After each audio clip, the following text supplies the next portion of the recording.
and one of it is the efficiency of the financial market.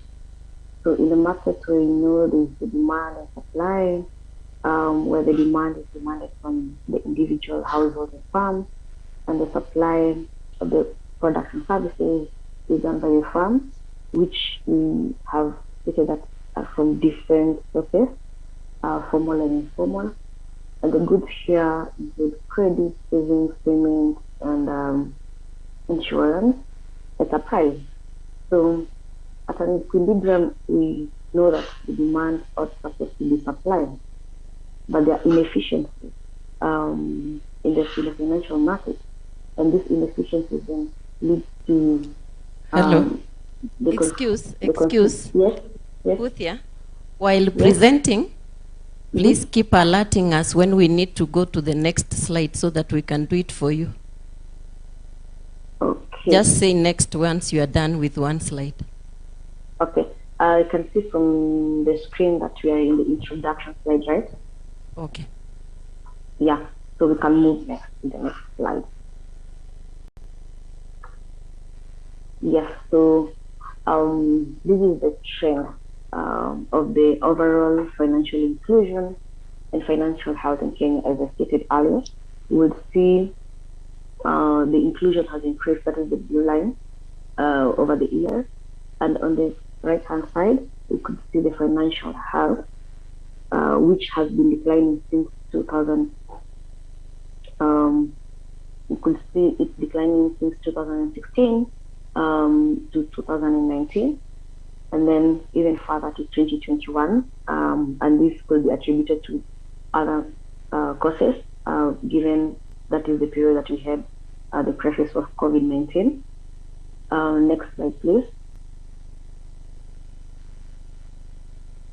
So, as I stated earlier, so what is the problem that this paper seeks to answer? So, the problem that seeks to be answered is that ideally we all know that finance is important in creating wealth and even increasing our day-to-day activities and finances.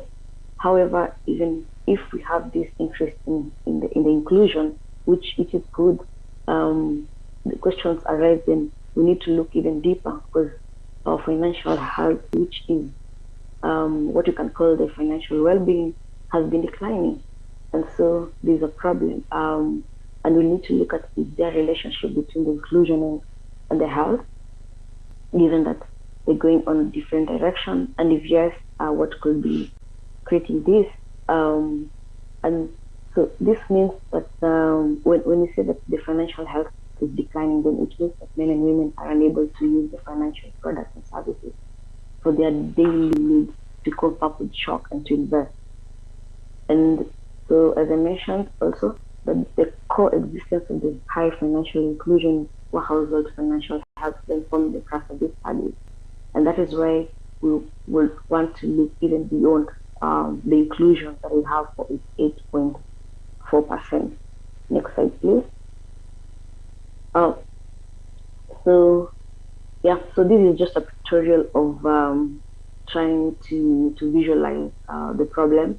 And the first picture will see that the inclusion is increasing, which is a good thing, and we have.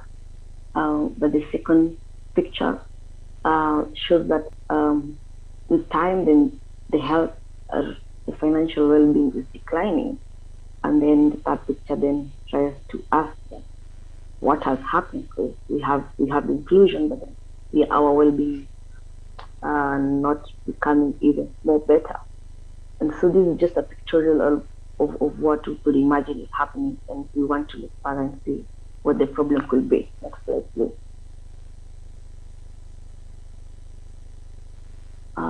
Yes, so then from that, then we have the objective of this study, and the objective of this study then hypothesize that the choice of the financial sources will contribute to the individual's financial health, and specifically to assess the relationship between the source of the financial services and the household financial health in Kenya, and determine or estimate the determinants of financial health in Kenya.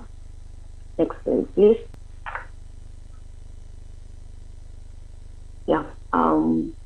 So this paper, as I've explained, that it's based on a theoretical background in literature, and one of it is the efficiency of the credit market or the financial market, as I was explaining how the market is as well. So you have the demand and supply of the financial product market, and the demands are demanded by the households and farms and individuals, as well as the supply is supplied by the institutions and funds, which are both registered and registered, formal, informal, and the goods are the credit, insurance, savings, payment, but at a price. And so looking at how the market ought to ideally work at equilibrium is where the demand is equal to supply. But often the case is not, it's not that way. So when there's inefficiency in the market, then it leads to debt loss and there's loss of welfare. And loss of welfare here we relate it to the financial health. When it declines, then there is an aspect of financial, the aspect of loss and welfare. And so, according to Levy in 2002, 2005, sorry, showed an evidence that there's inefficiencies in financial markets, and especially when it's caused by the information asymmetry and transaction costs. So these are some of the things that will make the market not behave efficiently.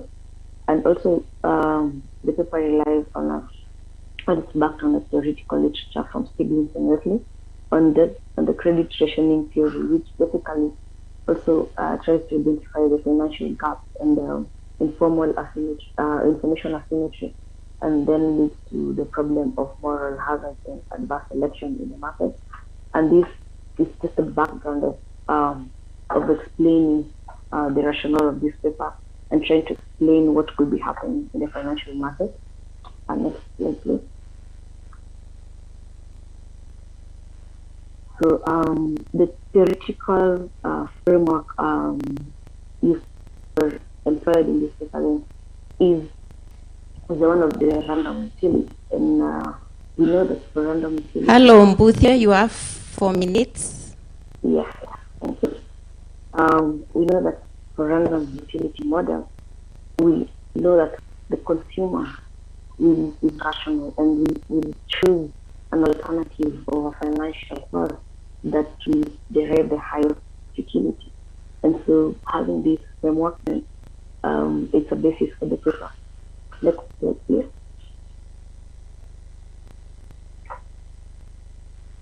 Yeah.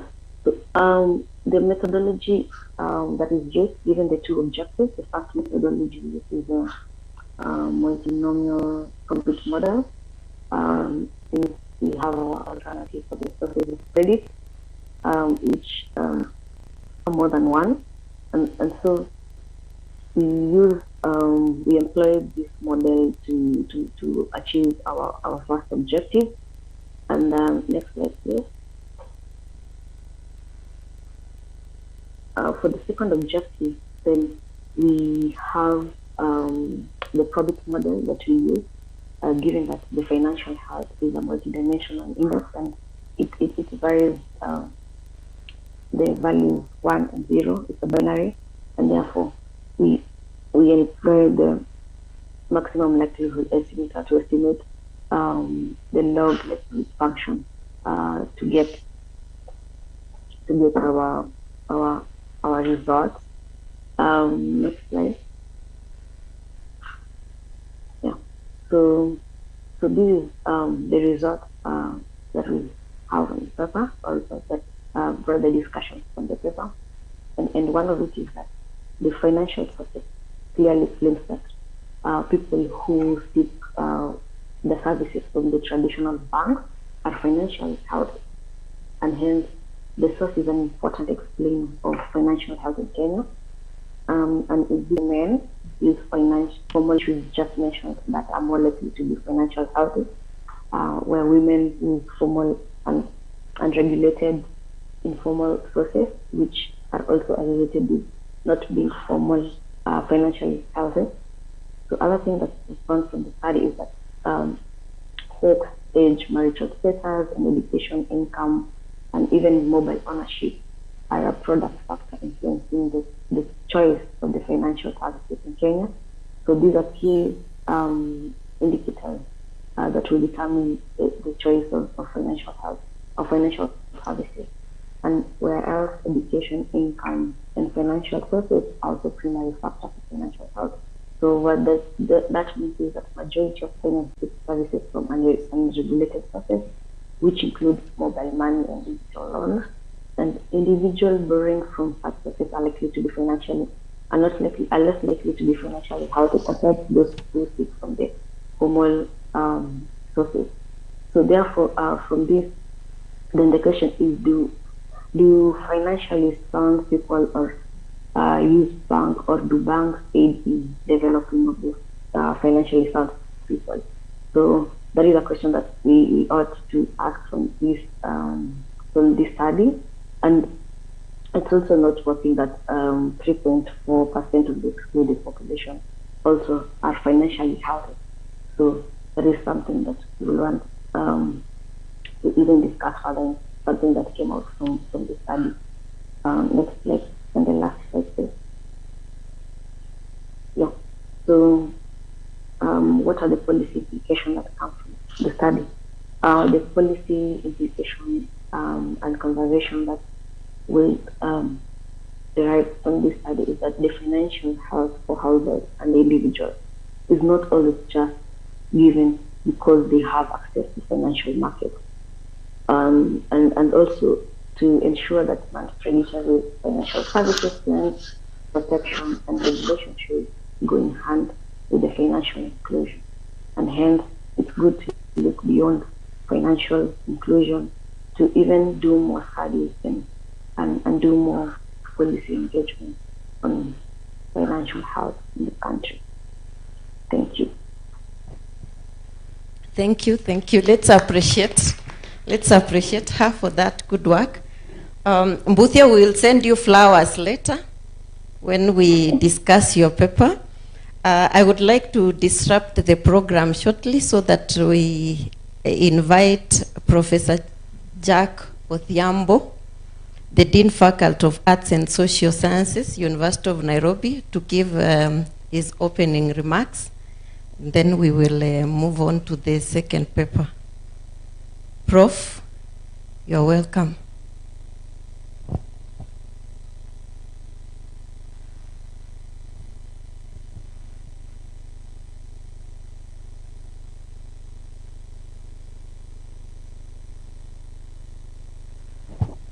Thank you, and good afternoon, everyone. Welcome to the University of Nairobi.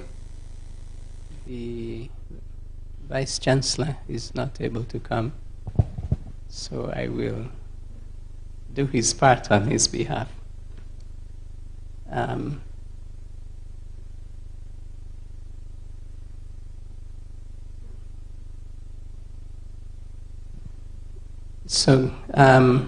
Professor Robert Mudida, Director Research, Central Bank, Mr. Simon Gaitho, Head External Fiscal and Financial Statistics, Kenya Bureau of Statistics, KNBS, and faculty, students, and all participants. Welcome. I'm pleased to join you at this first session of the 4 days Financial Inclusion Statistic Conference titled University Research Seminar. The conference, whose theme is Leveraging Financial Inclusion Statistics for Policy and Creation of Economic Opportunities, seeks to provide a platform for the players in financial inclusion space to share their insights on key research outputs and policy priorities in promoting financial inclusion development. The outcome of the conference is to create awareness and deepen conversations on financial inclusion, on highlights opportunities and shape policy priorities. Today's session, the University Research Seminar, whose theme is the role of universities in research for policy formulation and creating value of statistics, seeks to bring together the industry and academia to examine financial inclusion landscape in Kenya. Let me at the outset express my gratitude to the Central Bank of Kenya, Financial Sector Deepening, and Kenya National Bureau of Statistics, KNBS, for partnering with the University of Nairobi to host the seminar. The outcome of the seminar to increase collaboration between the academia and the industry in creating value from available rich financial inclusion data sets, which indicate financial inclusion in the country, has improved remarkably since the introduction of mobile money in the year 2007. I have been briefed in efforts to measure financial inclusion. The Central Bank of Kenya, in collaboration with the Kenya National Bureau of Statistics and Financial Sector Deepening, FSD, Kenya, have been conducting FinAccess surveys every 2 to 3 years since 2006. Over the years, the scope of these surveys has been expanded to include indicators for measuring quality and impact aspects, which is beyond access. In 2021, the survey was expanded to represent at country level to support a more granular view of the market and increase its value for Kenya's broader development agenda. In improving our understanding of the drivers and impacts of Kenya's changing financial landscape for the financial lives and well-being of Kenyans, the three institutions have leveraged the FinAccess survey to conduct additional surveys and studies. These include today's session, which is a culmination of financial inclusion in Kenya research paper competition organized by CBK, KNBS, and FSD Kenya, and the faculty at the MIT. As per the call for papers, the panelists have undertaken the first and second round of reviews and selected 4 papers which are scheduled to be presented this afternoon. The information and insights from these studies represent a rich body of knowledge that can be used to support policy and business development. As I conclude, let me reiterate 2 points. First, Kenya's Vision 2030 aims to achieve a vibrant and competitive financial sector, driving high levels of savings and investment. To achieve this, there is need to harness synergies and digital finance ecosystem. FinAccess surveys shows significant progress was made in strengthening financial services sector by improving access, efficiency, and stability as envisaged in the MTP3, financial inclusion proportion of the population using formal financial services. That increased by 7.6% to 89%, sorry, from 7.6% to 89% in 2021, and from 75.3% registered in 2019. This can be largely attributed to the penetration of mobile financial services and increased partnerships that has brought innovations such as mobile banking, agency banking, digital finance, and mobile apps. Kenya, as a cradle for mobile money, we now seek to realize the vision of having a secure, fast, efficient, and collaborative digital finance system that supports financial inclusion and innovation for the benefit of Kenyans. The academia can play a significant role in undertaking cutting-edge research on these areas to unearth policy blind spots and key drivers. Secondly, the need for continued collaboration. One entity in the financial inclusion cannot do this alone. The success of conducting FinAccess surveys hinges on partnerships between public and private sector players. Since the baseline survey of 2006, all subsequent surveys, 2009, 2013, 2016, 2019, and 2021, have benefited singularly from synergies brought about by key partners. Today's session marks the initial step in extending these collaborations between data collection to creating value from these data sets through undertaking research. So with this, I wish to wish you fruitful discussions and to declare the meeting open. Thank you.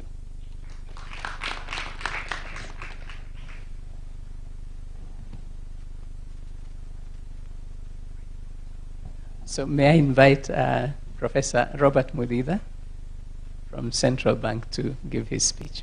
Thank you. Thanks a lot, Professor Odhiambo.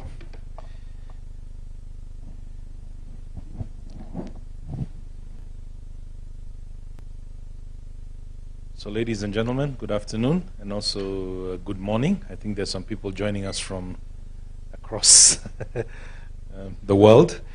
So it's a great honor for me to come back to a place I called home for many years. I was a student at the University of Nairobi for many, many years, did my undergrad studies and part of my graduate studies here as well.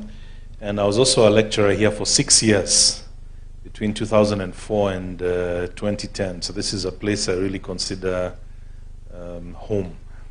So I'm very, very comfortable here. And even when I was coming in, some of the people told me, well, they're from different departments and so on. And it's very, very exciting always to be in this kind of forum. And then to add to that, something else that I was very excited about was that Professor Jack Odhiambo was my teacher for very many years. So he gave me very solid foundations in critical areas. Yeah, so it's really a tremendous pleasure to be here. So this time, of course, I'm here more as a partner in furthering the research agenda on financial inclusion. And these types of occasions are very rare, but also extremely fulfilling, and also to interact with upcoming researchers. See many eager young minds here. So hopefully from our sort of deliberations, we'll be able to get you excited about some of the really emerging areas in the space of financial inclusion. So I begin by thanking the Vice Chancellor and entire management of the University of Nairobi for accepting to co-host this seminar. Of course, Professor Odhiambo, who's representing the Vice Chancellor here. So so this is the sort of the first event of a 4 days financial inclusion statistics conference, which will run from 8th up to 11th. So we have really a very, very exciting program over the next 4 days, beginning at University of Nairobi, then at some point, I think, moving to the Kenya School of Monetary Studies. I also wish to thank all the students gathered here, drawn from different universities, who've come to listen to research work by their peers in this topical subject.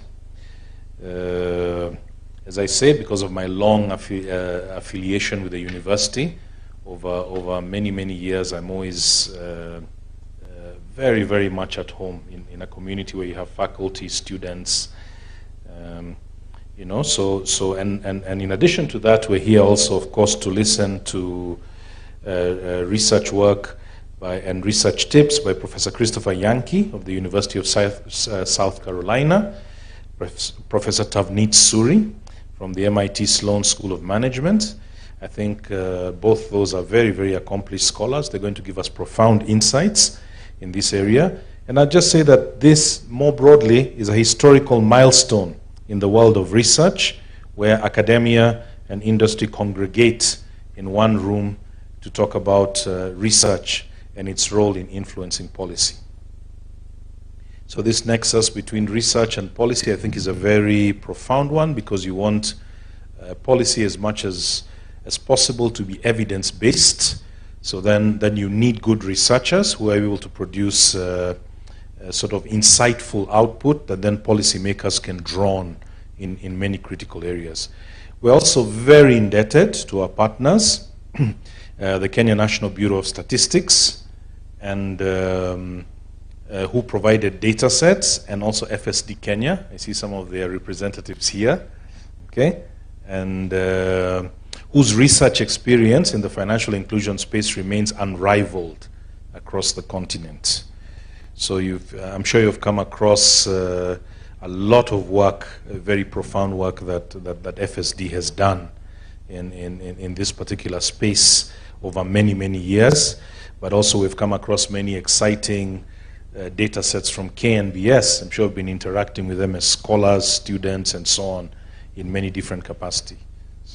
So today's seminar, ladies and gentlemen, is a culmination of about a 9-month journey since we put out a call for papers, where we invited postgraduate students and faculty to participate in a competition, financial inclusion competition. So it started just with that idea, having those papers and sort of having them presented, getting some additional insights, deep dive areas, and it's actually developed into something much larger, all right? So we get those insights, but then you have many, many other critical and insightful sessions to be able to accompany this. So the papers presented here this afternoon, I was very privileged to listen to some insights from the first one, have undergone several review iterations by both local and international reviewers and met the threshold for presentation. While the winner of the research competition will be awarded a cash prize of $1,000, we must not lose sight of the bigger picture of mainstreaming universities to become active co-partners in research with industry players. I think that's very critical. We always talk about this university policy, university industry nexus continuously, and how critical it is, especially to developing innovation ecosystems in our countries. So let me emphasize this point using 2 examples. In the process of preparing our remarks, myself, the team, basically searched the internet for published work on Kenya's financial inclusion by universities and scholars in Kenya. And our findings tell a lot as to why this seminar is important for us. More than 90% of the published work in peer-reviewed journals on financial inclusion using FinAccess data sets in Kenya is by foreign researchers. So there's a very, very important gap to be filled of where local researchers also come in. And of course, local researchers understand the landscape very well. They also have critical insights. They understand the context. So there's a very critical role for them to be played as well, individually, and of course also in collaboration with foreign researchers. There also, in this search, there were also a few master's students, and their theses mainly from the University of Nairobi, and 1 PhD student who's currently a staff member at the CBK, and a few by the Kenya Bankers Association and KIPRA. So that kind of represents the extent of the research that we found. And also, our call for papers, which was out for more than 1 month, received only 11 papers. You'd have expected, with this being such an exciting upcoming area, cutting edge area, would have probably received many more. So it just says there's a lot of work to be done. And only 4 of the papers which are being presented here today actually met the research criteria.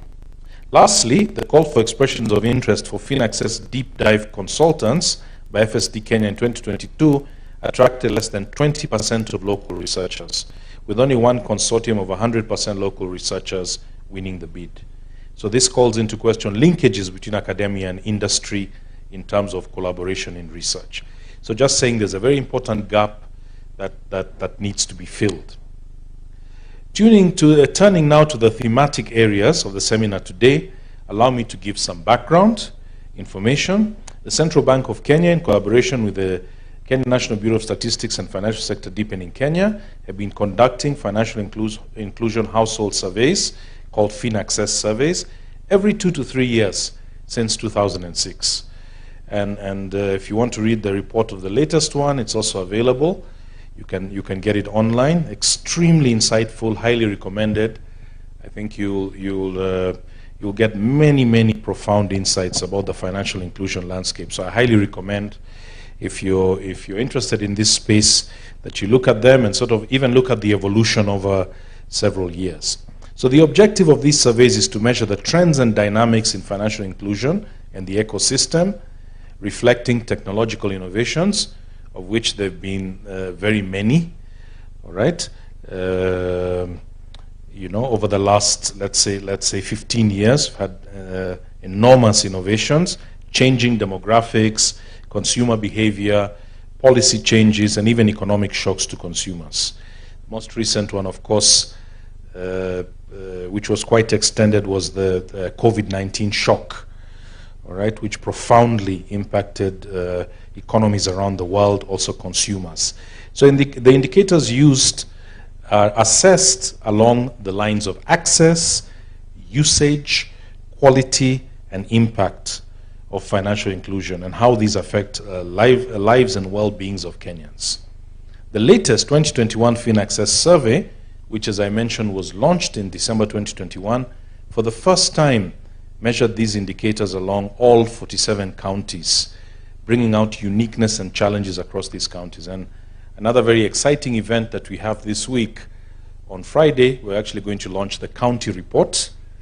You know, so it'll tell you how these different dimensions of financial inclusion are actually sort of represented at the county level, and what some of the similarities, differences are. So this is the first time that this is being done, and I think provides some very critical insights. So the report, this particular one, the 2021 FinAccess survey, also focused more on the quality of financial services and products by providers dimensions, as well as, very critically, the impact or welfare derived from using such services and products. Okay? In fact, this financial health, subsequently there was a lot of interest and discussion on the financial health dimension, and even recently, a few weeks ago, there was a very insightful workshop that was also held by key stakeholders, together with KNBS, FSD, CBK in Naivasha, where they interrogated this more. But just saying, arising from the FinAccess 2021, already there were a lot of interesting dimensions that needed to be explored further. So I'm happy to note that 2 papers in this seminar, as well as the main conference, have attempted to disentangle some of these concepts. The top-line findings from these surveys continue to provide an opportunity for policymakers and researchers to extract value from these survey data sets. It's against this background that CBK, KNBS, and FSD Kenya launched a series of activities basically related to these data sets to promote the financial inclusion objectives. Critical among these was deep dive studies, because as you get one data set, you analyze it, then sometimes further questions arise, more nuances that you hadn't seen before, that you realize are important also come up. And so that was the idea also behind the deep dive studies. So other initiatives, of course, include basically tracker surveys on micro and small enterprises, a FinAccess County report that I've talked about, and today, this session on financial inclusion in Kenya, in the Kenya Research Paper Competition. The output from this series is going to be presented this week at the inaugural Financial Inclusion Statistics Conference. Ladies and gentlemen, I wish to reiterate that there are immense partnership opportunities in research as the world strives to find solutions to emerging challenges. I believe that such a competition for PhD students and faculty that we have today provide an avenue for spotting such opportunities. Hence the theme of today's seminar, the role of universities in research for policy formulation and creating value for statistics, is extremely critical. So some of the research questions that come to mind from this seminar, just things one can be thinking about. Why a large proportion of the adult population in Kenya is still excluded from any form of financial services, despite Kenya having had a head start in adopting technological innovations. So what is it that researchers, what is it that we're not seeing? What trends are we not seeing that researchers could bring out so that we could achieve 100% financial inclusivity? Secondly, what is the future of traditional banking and use of cash in the economy? When you look at the FinAccess survey, there were some very interesting trends in the most recent one brought out on this comparison between traditional banking, use of cash, digital finance, and then with the rise of digital finance, is digital finance the new normal in driving the economy? With the COVID-19 pandemic, many people started talking about the new normal in many different spheres, all right? Economic spheres, the geopolitical sphere, and so on. So it's a very popular idea now. What's the new normal? So is the population well prepared to use financial services and products responsibly? Who is taking care of the vulnerable in the use of financial services and products? So whenever we think of quality of life and improving the quality of life of the citizens of a country, you're always thinking about the vulnerable members of the population and how they are impacted. So that's a critical question. And fourthly, the nexus between financial inclusion and financial health and its exposition to rigorous research inquiry so as to inform policy and industry players. I told you we've been interrogating this already in the last few months, and we've had very exciting debates in this area of financial health that I say culminated in a very interesting workshop a few weeks ago. But I'm sure some of those insights as well probably will be discussed in the next few days. So let me stop here, ladies and gentlemen, and invite you all and all those following us online to access the FinAccess datasets available on the KNBS, CBK, and FSD websites for further research in these and many other exciting areas of interest.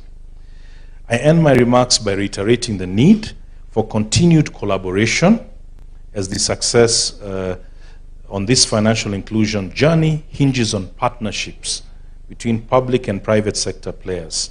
The university fraternity is a vital part of this journey to success. I thank you and wish you a very intellectually engaging seminar. Thank you very much. I think we've not appreciated them well. We need to try and appreciate them better. So let's do 5 factorial. How many of you went to the maths class? I think all of us did, even if some of us failed or did not pass well, but 5 factorial.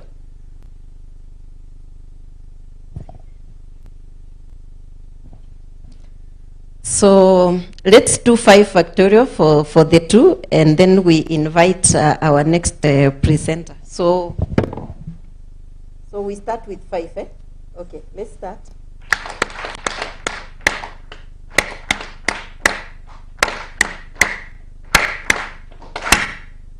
We appreciate you. So let's have Simon Gaitho, Head of External Physical and Financial Statistics at the Kenya National Bureau of Statistics, to give his address.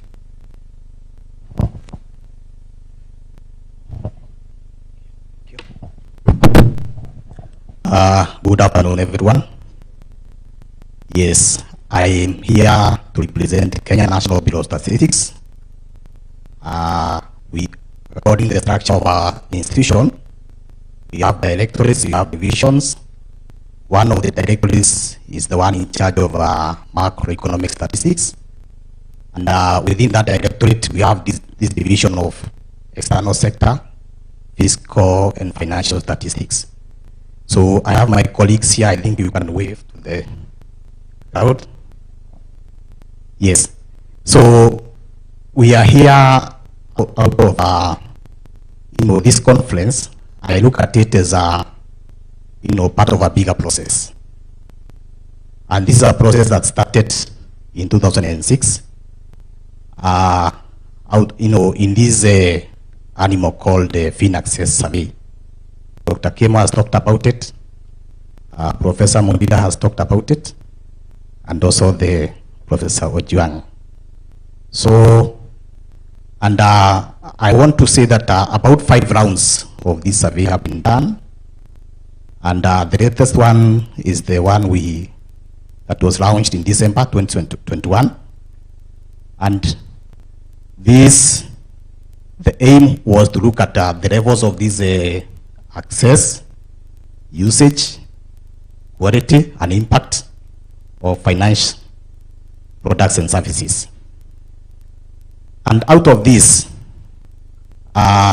we have seen funny trends, interesting trends, where, as we saw in the first paper, this financial inclusion, it has been improving, and then this financial health, it is going the other way. So now, because we have been having 3 key partners, that is Kenya National Bureau of Statistics, Central Bank of Kenya, and the FSD, we were able to come up with a basic report, which, as Professor said, you can get it in the website of KNBS and CBK.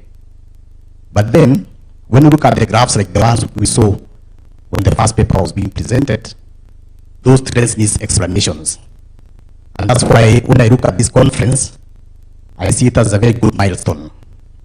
Because now, it is like now these 3 partners, CBK, KNBS, and FSD, they are now drawing the problem, or bringing the problem to the world of academia, so that these trends can be understood. I was impressed by the results that the first presenter said, because she has seen now what it determines this choice of financial services. She has shown us. She has also been able to determine the causes of these, financial health issues. The issue of income, the issue of, she gave us 3 factors. So this is an important step, because why all this data is collected, is supposed to inform policy. Professor Jackton Ojuang talked about Vision 2030 and the MTP, their aspirations there. But then, how are we supposed to monitor whether we are progressing? So we need these indicators, so that, like now we saw that in 2006, financial inclusion, I think, was 20-something. Today, out of the last survey, it is 80-something. So we are progressing. But then, there's something beyond financial inclusion. There's something beyond just saying that we don't have financial health. We need to know why are we there. Because when I look at this access, if everybody has excellent access to financial products and services, if there was excellent use and the quality and the impact, then there would be no need for a survey or a conference like this. But then, as a country, we have a problem, because we have people, although we are talking of financial inclusion, people have got bank accounts, and sometimes what is there, the balance in the bank account, it is the bare minimum. People have got mobile money, mobile phones. Sometimes when you want to send money to somebody, it tells you, oh, mimi niko na freezer. So don't send money to me. That is an indication of poor financial health. So there's a lot of need for surveillance.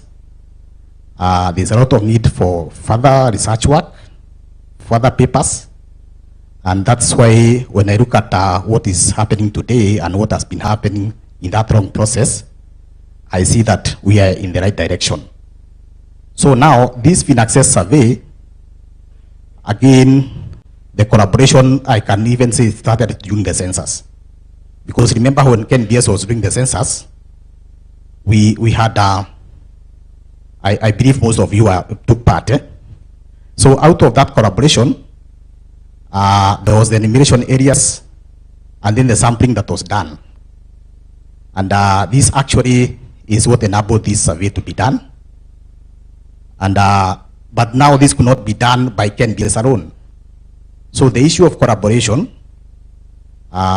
in terms of putting together the finance resources and maybe even the logistics and the content of the survey has been mainly between the three partners.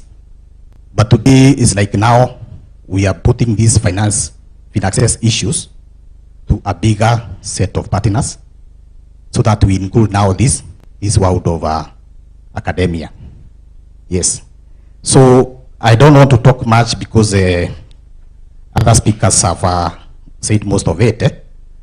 But I want to look at this process as a way of feedback, so that when we look at now the way these papers are presented, I believe it can inform the next round of FinAccess. We have done 6 rounds. Now maybe we at one point shall be doing the 7th round. Because right now from the first paper, I saw now when this analysis is based on maybe there's some limitation of the variables that were collected during the FinAccess survey.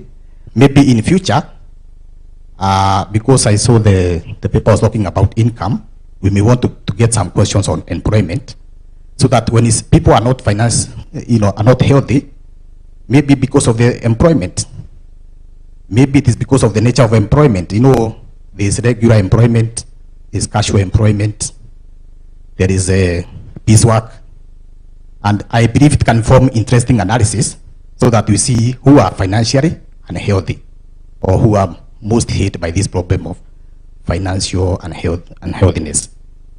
So, and again, now these collaborations, I believe in the next round, maybe we shall not be talking of just the CBK, NBS, and the FSD.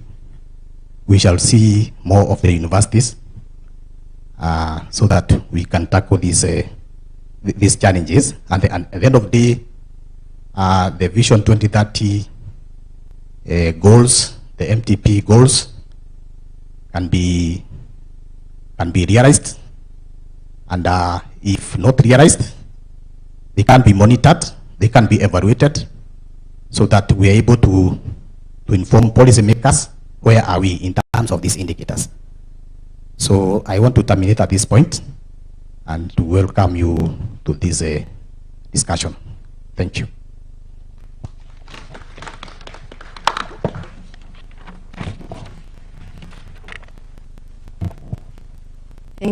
Thank you for those wonderful words.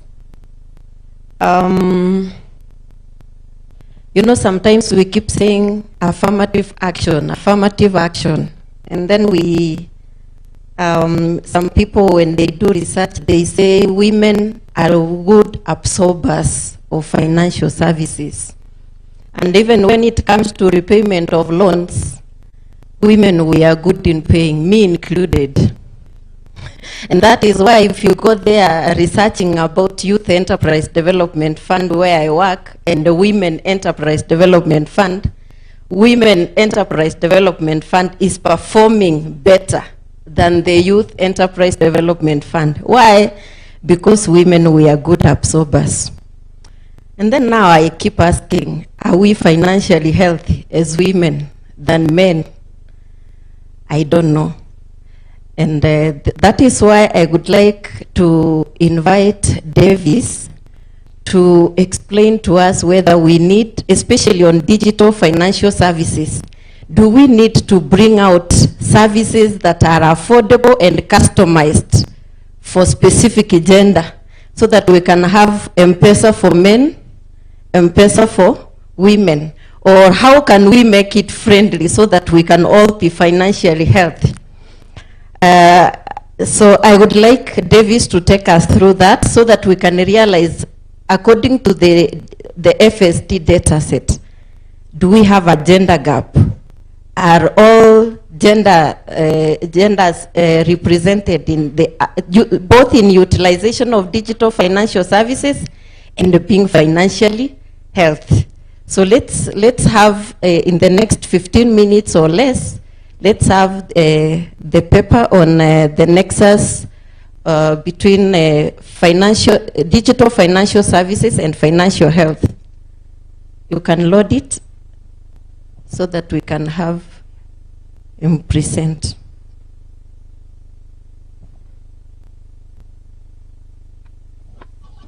Hope he is there.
Good afternoon, everyone. Audible? Yes, we can hear you. Please take at least 15 minutes or less. Thank you so much, and I welcome everybody. My name is Davis Undi, based at the University of Nairobi. At the Department of Mathematics. There's a bit of effort on my end.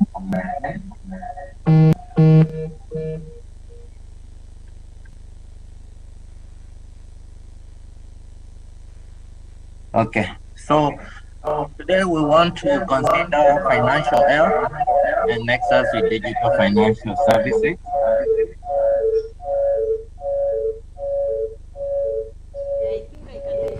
You are logged in and you are in this room, kindly log off or you mute so that we can avoid the error. Yes, David, can you try so that we can hear the quality now? Pardon? Continue. Okay, I can request the one presenting to click on to make it a little bit more maximum for the others to view. You go to view and then you click full screen mode, then view, full screen mode. Then it should be easy for the others. So we can move to the next slide. And what we know is that all over the world, as it has been mentioned, people have always been struggling financially. And one thing people have always tried to do is to get to a position where they feel they have the financial health. And we are going briefly to look at what that means. And definitely in the process, this has a lot of effect in their lives. So today we are thinking about digital financial services. And Kenya is a global leader in that field. What has it done? FSD has been mentioned before. Financial services uptake, access, and usage has been increasing in the country. But the opposite has been found about financial health. And when we think about these digital financial services, we also think about the SDGs, the the Sustainable Development Goals on gender equality, decent work, and reducing inequalities. So now in the next slide, we want to see the definition of what do we mean by these terms that we are using. Financial health. Different definitions have come up. There is no universally acceptable definition, in the sense that people look at slightly different by dimensions, but if you look keenly at the definitions, they imply one and the same thing.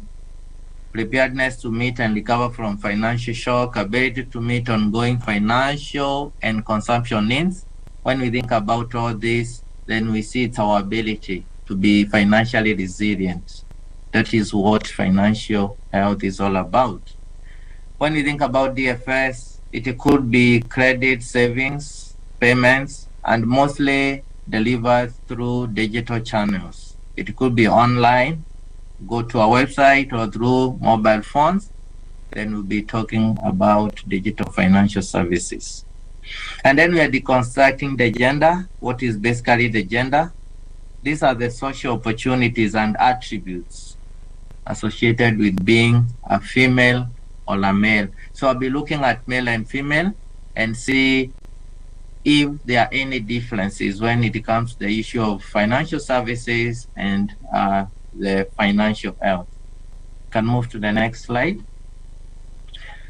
So the key issue here is we want to look at use of the increase in DFS utilization and also the decline. And then we find out what is the relationship between these two and where does gender come in. So we want to deconstruct that gender gap, and then we look at the nexus between DFS and the financial health.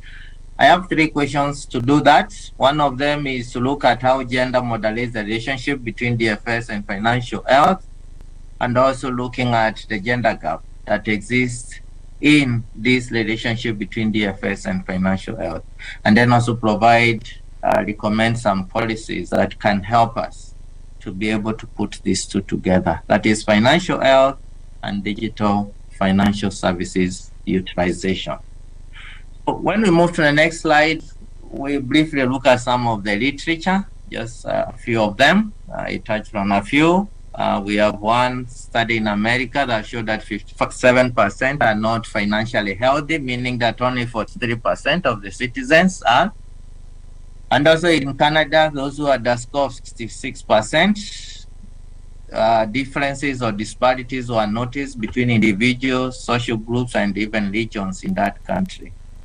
And then when we come to our country, we have seen, according to the FSD survey, the FinAccess survey of 2021, an increase in access to finance, but a decline in financial health. That has been mentioned before. And also the issue of being financially resilient, which is linked to financial health. It's from a low of 16% to a high of 94%. And this also again varies between continents and countries. And so these differences are being found to be there among these different parts of the world. When we move to the next part, we know that mobile money, that is a fact, has really been moving fast. It started well in Kenya, it's still moving on well, and it's being adopted in other countries. And just during the year 2019 to 2020, mobile money enabled payments increased from 20% to 43%, maybe because there was less use of cash among people, and people tend to use the mobile payments more. And I've seen even that trend even today. If you use a public transport, you find most people still want to use the mobile money to make the M-Pesa to make payments than cash.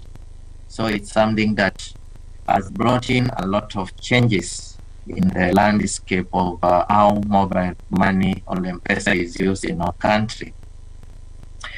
A study by Suri and Jack in 2016 so that the use of mobile money helped to reduce poverty by 2% and increase consumption by 18.5%. So we can see the benefits that the mobile money has in our economy. And the part that was asked before I was introduced is the question of gender. Are women more financially healthy than men? Because they are good in repaying their loans, they are not as good in defaulting as men do. The gender gap still persists for many reasons. We're going to see where the gender gap is by looking at the next part that shows us the methodology or where we are getting the data from. Definitely the data is from the FSD. We're using 22 categorical variables. We have the social demographics, income, education, age, and marital status. We're also looking at gender as a moderator. The response, we have two, the DFS utilization and financial health. We are testing these variables against financial health. If somebody has gone without food, if they save for emergency, they have savings for old age, they're able to manage their everyday. Have they gone without medicine? Money specific purpose, ability to cope with risk. Those are some of the variables we have picked. And also we have also picked a set of variables for DFS utilization to see how much they would predict DFS utilization, loan default, digital savings, active mobile money account, if they own a mobile phone, if they have an active digital account, and if they have a mobile money provider loan. So I have 4 models. I'm using the Plovich model because the financial health is you're either healthy or unhealthy, yes or no, and the DFS is yes, you're utilizing or you are not. And so I'm using the Plovich regression model. The first model, I just compare the 2 response variables, DFS and financial health. And in the second model, I'll look at the financial health against the respective variables given there: without food, emergency money, savings for old age. And then in the second model, I'll also look at DFS against the loan default, digital savings, active mobile money account. So from model B, I'll pick all the variables that are significant, and then I'll now combine them together, both from financial health and DFS. I'll do some analysis and I'll get a model C. And then from that C, then I'll go to D and introduce the control variables, that is the social demographics. If we move on to the first results, this is where maybe I would want to spend a little bit time on.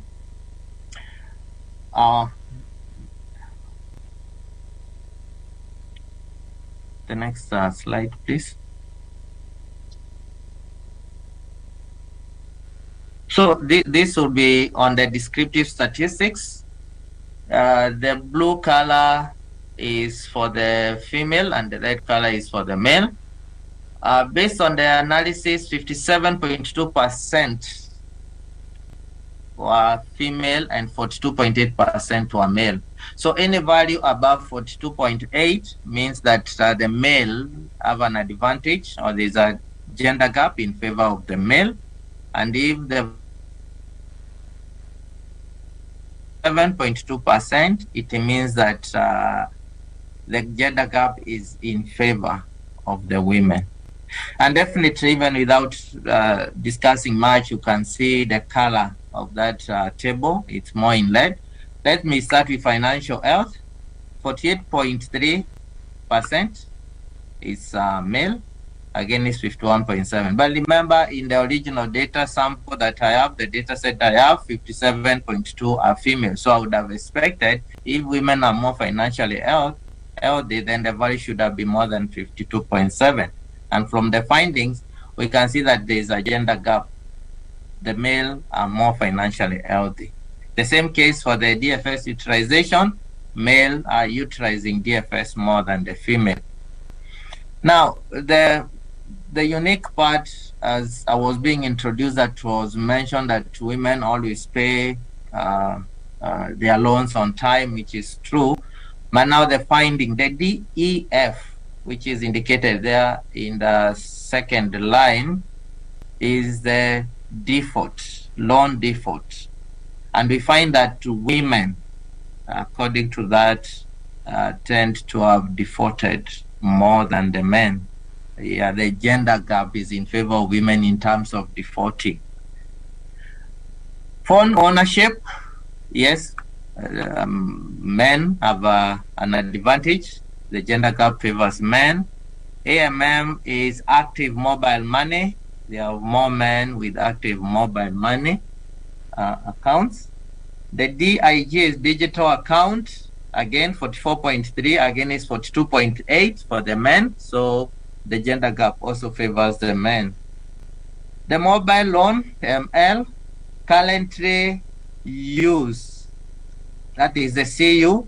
Men are currently using mobile loans, 50.7%. And remember, the original data was 42.8. So the gender gap is in favor of men in currently using the mobile loan. Used to use, that is, they used to do it, 46.7%. Still, again, is the 42.8. Now, never used, now the gap is in favor of women, meaning that more women have never used the mobile loans compared to the male. So, in a nutshell, it shows that the values that seems to be a little bit more negative there are in favor of women. That is, they have never used a mobile loan. Now, when you go to other things, the other issues are the issues like age. There are more men at 16 to 17 years, then women at 60%, 18 to 25. So the other. Now, when it comes to education, you'll find that men have an advantage in terms of education, tertiary 48.6%. And remember, the original percent was 42.8. So the gender gap is in favor of men, again for secondary and again for primary. When it comes to income, low income is in favor of women, high income is in favor of men. At those who are under 2,000 and more, 63.1% were men, against 42.8. That was the original number of men. So the gender gap is very huge for 30,000 and above as monthly income. But that gap goes down, reducing as the income becomes lower, and then women take over. And that's where the women tend to be more disadvantaged by than their male counterparts. And let's move to the next slide, which basically shows the relationship between financial health, the gender, and the DFS. And basically, the male is the reddish, the female, I think, is the bluish. I'm not too sure of the color though. But what we're interested in is if you look at the side in the first plot, there is a no and a yes. The yes is those who have DFS utilization. So those who said yes to DFS utilization and they were male, they were 61.9% were male who are financially healthy, and 56.4% were female who are financially healthy. The same case will apply those who said no DFS utilization. We can see now the gender gap is favoring women, so meaning women are more disadvantaged when it comes to the issue of financial health and DFS utilization. The same case would apply if we were to look at gender. Digital usage, again, is financial health. Those who said yes to financial health, on 27% were digital financial services users for male and 21.3% for female. That is just an highlight of what I found from the data. Now, the next part, we want to look at the Plobit model for the next slide. And it indicates that financial health increases chances of DFS usage by 0.619 among men, and among the female 0.564. So those who are financially healthy, we can use it to predict their DFS usage. So in the absence of financial health, chances of being DFS user goes down. For men is 0.347 and for the female 0.336. So that basically helps us to see that financial health is a very strong predictor of being a DFS user. Please move to the next slide. So in our first profit model that we had using the marginal effect, it shows that a unit increase in DFS increases financial health by 10.9% among women and 15.3% among men. And also a unit increase in financial health increases Yes, DFS. Davis, use the next 1 minute to summarize because your time is up. Okay. Yeah, so we are basically saying that financial health has a stronger influence on DFS among both male and female. Then can they take me to the next slide, which basically shows now the second model, that is the relationship between financial health and the selected study variables, and we can see some significance in those variables. Next slide, please. Yeah, then the next one. Yeah, so these are basically the financial health and the 4 socio-demographics that were used in the study. Next. Yes, and financially healthy and unhealthy households will cut across all levels of income, age, marital status, and education level. In conclusion, in the next slide, basically what we have seen is that financial health is a very strong predictor of DFS usage, and the difference in DFS usage and financial health is found between the male and the female households that were sampled in this FSD survey. So the last slide, in conclusion of the last part on policy insights. The targeted interventions are necessary for digital and financial skills, particularly for the women. And it's possible to increase financial health outcomes through consumers understanding, or the households understanding their financial behaviors. And also thinking about the issue of mobile phone ownership. Taxes were introduced the other day in our country. Is it possible to have low-end market phones being exempt from taxes? And that would be a very good means to enable people to own mobile phones, because mobile phones are a strong predictor of DFS usage. Yeah. So the last slide, it just ends the presentation. Thank you so much for listening. Thank you, thank you. We will have discussants discussing the 2 papers. We have Daktari here, she's here present, and Louise will join us virtually. So because Dr. Roslyn is here, she will start so that we can hear what she has to say about financial health, because we can see data even disapproving what we know. So that is the good thing about research and analyzing data. Thank you.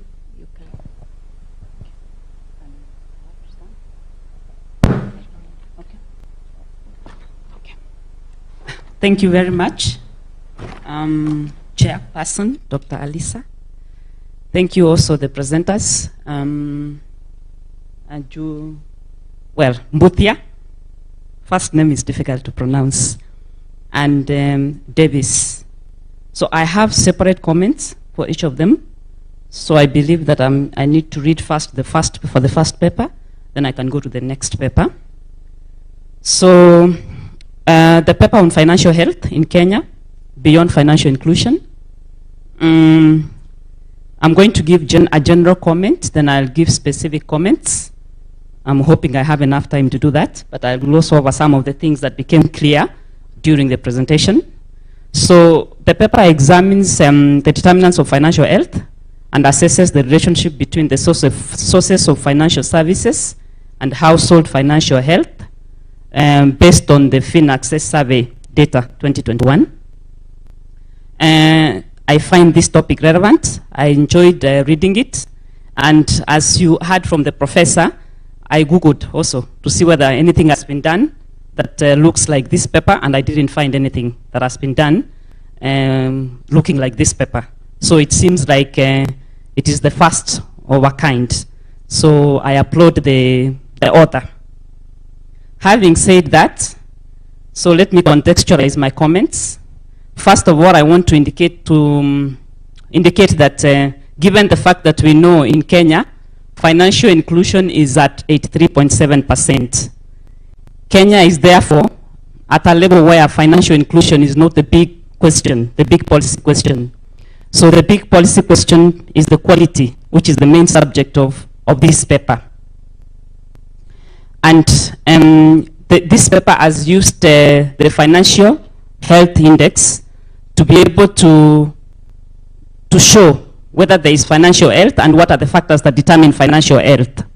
And obviously, this paper is of policy concern because the issues of financial health, which are within the three components as defined in the FinAccess survey, that is the ability to manage day-to-day needs, the ability to cope with shocks, and the ability to invest in future goals. All these are key policy concerns that are consistent not only with the Vision 2030, but also the Sustainable Development Goals. In fact, financial inclusion has been identified as an enabler of meeting some financial development goals. So the question in Kenya becomes, given the fact that Kenya has a high financial inclusion at 83.7%, has that high financial inclusion enhanced development at a micro and macro level? Those are the key questions. And what role does financial health play in answering some of these questions? Is the issue of financial health or lack of it a problem of supply side? Meaning a problem from the financial services providers? Or is it a problem from the demand side? That is the customers, the clients. Is it their behavior? Or is it an issue of policy gaps that we have an issue on financial health, whereby financial inclusion has gone very high, yet we saw financial health declining? So is it an issue of demand side? Is it an issue of supply side? Or is there a policy gap? So to position this paper to answer some of these key policy concerns, I have specific comments. Now, in the case of the abstract, I noted that there was no clarity in terms of the objectives. There was a mix-up of the objectives and the conclusions. In fact, in some cases, there are very strong assumptions that have been made, which are not necessarily true. For example, the author indicates that individuals borrowing are less likely to be financially healthy. I beg to differ, because it is possible for financially capable individuals to also borrow from unregulated sources. If I ask some of you inside here, because I consider you to be financially capable, relatively, I would find that at least one of you has a Fuliza, at least one. So it means that that kind of blanket statements or assumptions need to be avoided, and that is it right in the abstract. It can be misleading. In addition, the author also wrongly categorizes mobile money and digital loans as unregulated. When I checked the definition of mobile money, according to AFI 2013, a mobile-based transactional service can be, it refers to a mobile-based transactional service that can be transferred electronically using mobile network, and these are regulated. But the author categorizes mobile money under unregulated sources. So those kind of corrections need to be made, or the author can actually define for us what mobile money means and digital loans mean. Of course, I know there are some digital loans that were not regulated before. Now they are regulated under the new law. So maybe the paper was written before the regulation came into force, but mobile money is clearly regulated. So probably the author needs to provide a definition of mobile money in the context of the paper so that we can be able to understand what exactly the author is describing. Then in terms of the introduction, I'm not going to say everything because I'll provide these written comments. I want to go to the key ones. The key one that I found that was quite glaring is that the paper has not contextualized the policy questions that it is addressing, and it has not shown how this study is going to be relevant to the policymakers. I believe that a study of this nature is supposed to provide evidence-based policy recommendations. So it is important for the author to clarify on the policy concerns that the paper is addressing.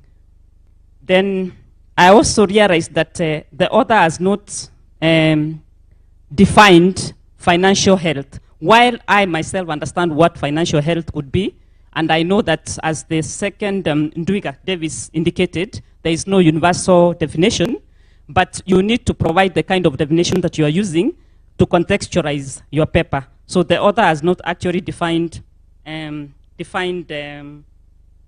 financial health.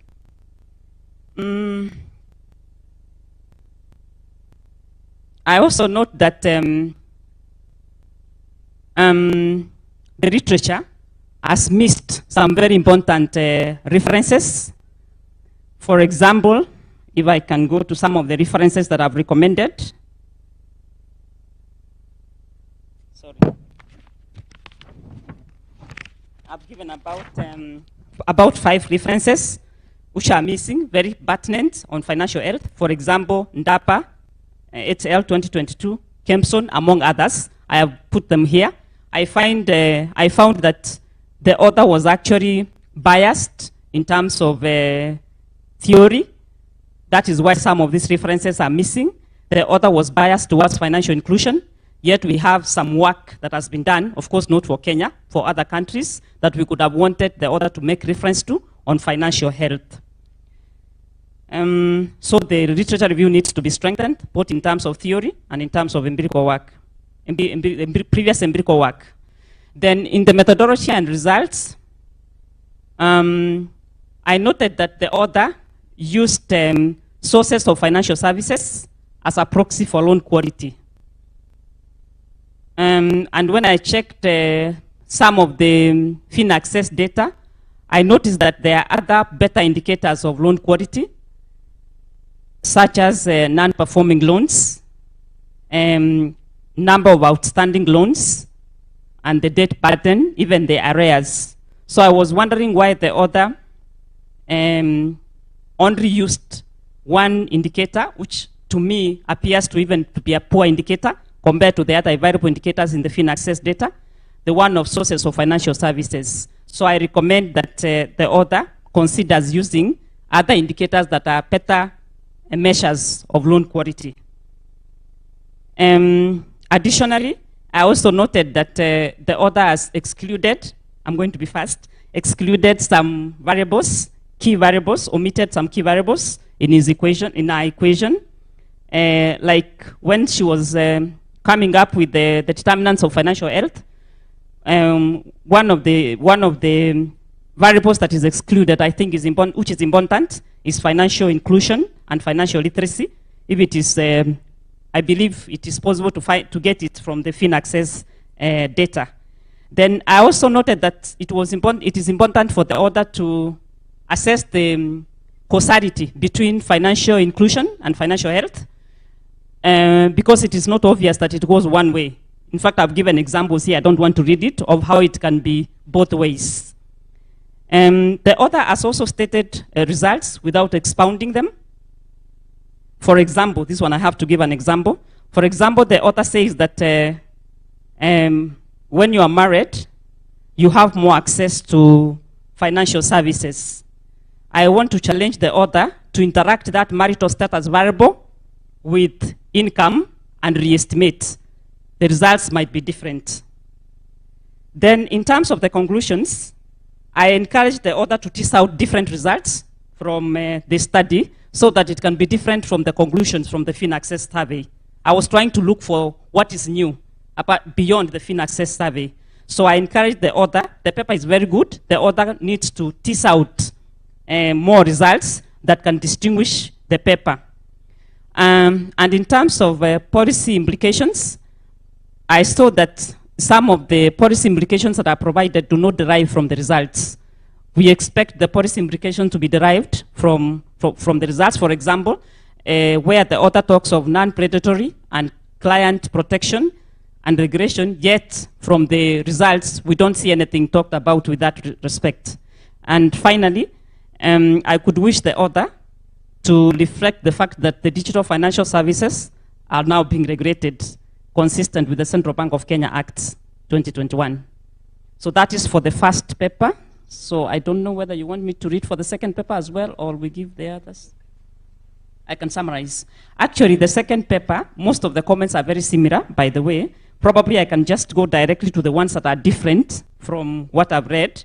The papers are very similar in general, and I enjoyed reading the paper. One thing that I noted from this paper is that it contextualized itself from a policy perspective, so that is something quite good. So among the comments that I've given, which I could want the author to look at, actually there was one, yeah. On the introduction, it is not very clear how the first objective is achieved. That is the one that I could want the author to look at. So the research questions actually need to be sharpened, because, for example, in the last paragraph, before the objectives, the author indicates that the paper seeks to deconstruct the gender gap that is evident from the nexus between financial health and DFS utilization among Kenyan households. The author again poses the presumed existence of this gap as part of the research questions. So I could want the author to sharpen the research questions. That is one of the things that I could want him to look at. And then the third objective, which talks about policy objectives. I was wondering, policy recommendations or something like that. I wondered how the author was planning to implement this, because it is not actually an objective. It is something that is expected to be derived from the results. I mean, implicitly, if you are doing a study, the final outcome is for you to give us policy recommendations. So it cannot be like it's your objective, but it should derive from the results. Then, in the methodology, the author needs to explain what the control variables are and what is scoring variables. He has a set of variables and then he has control variables. But he has not explained and isolated exactly what those variables are. And in terms of the policy recommendations, I found that some of the policy recommendations were good, particularly with the one that, in fact, I made a comment that now I don't have to talk about it. When you talked about the customized products, I saw you were specific in talking about, for example, providing digital and literacy skills that are customized for women. I found that to be quite good. And you have also talked about the financial health index in the recommendations, yet you have not mentioned it anywhere in the paper. You need to harmonize, because you cannot talk about something in the conclusion if you haven't touched it in the previous sections. And on a light touch, if I can be allowed to talk, I saw the results. I read them and I saw them that you were talking about women. You actually established a gender gap of 4.4%. And according to you, according to the results of the data, women seem to be below men.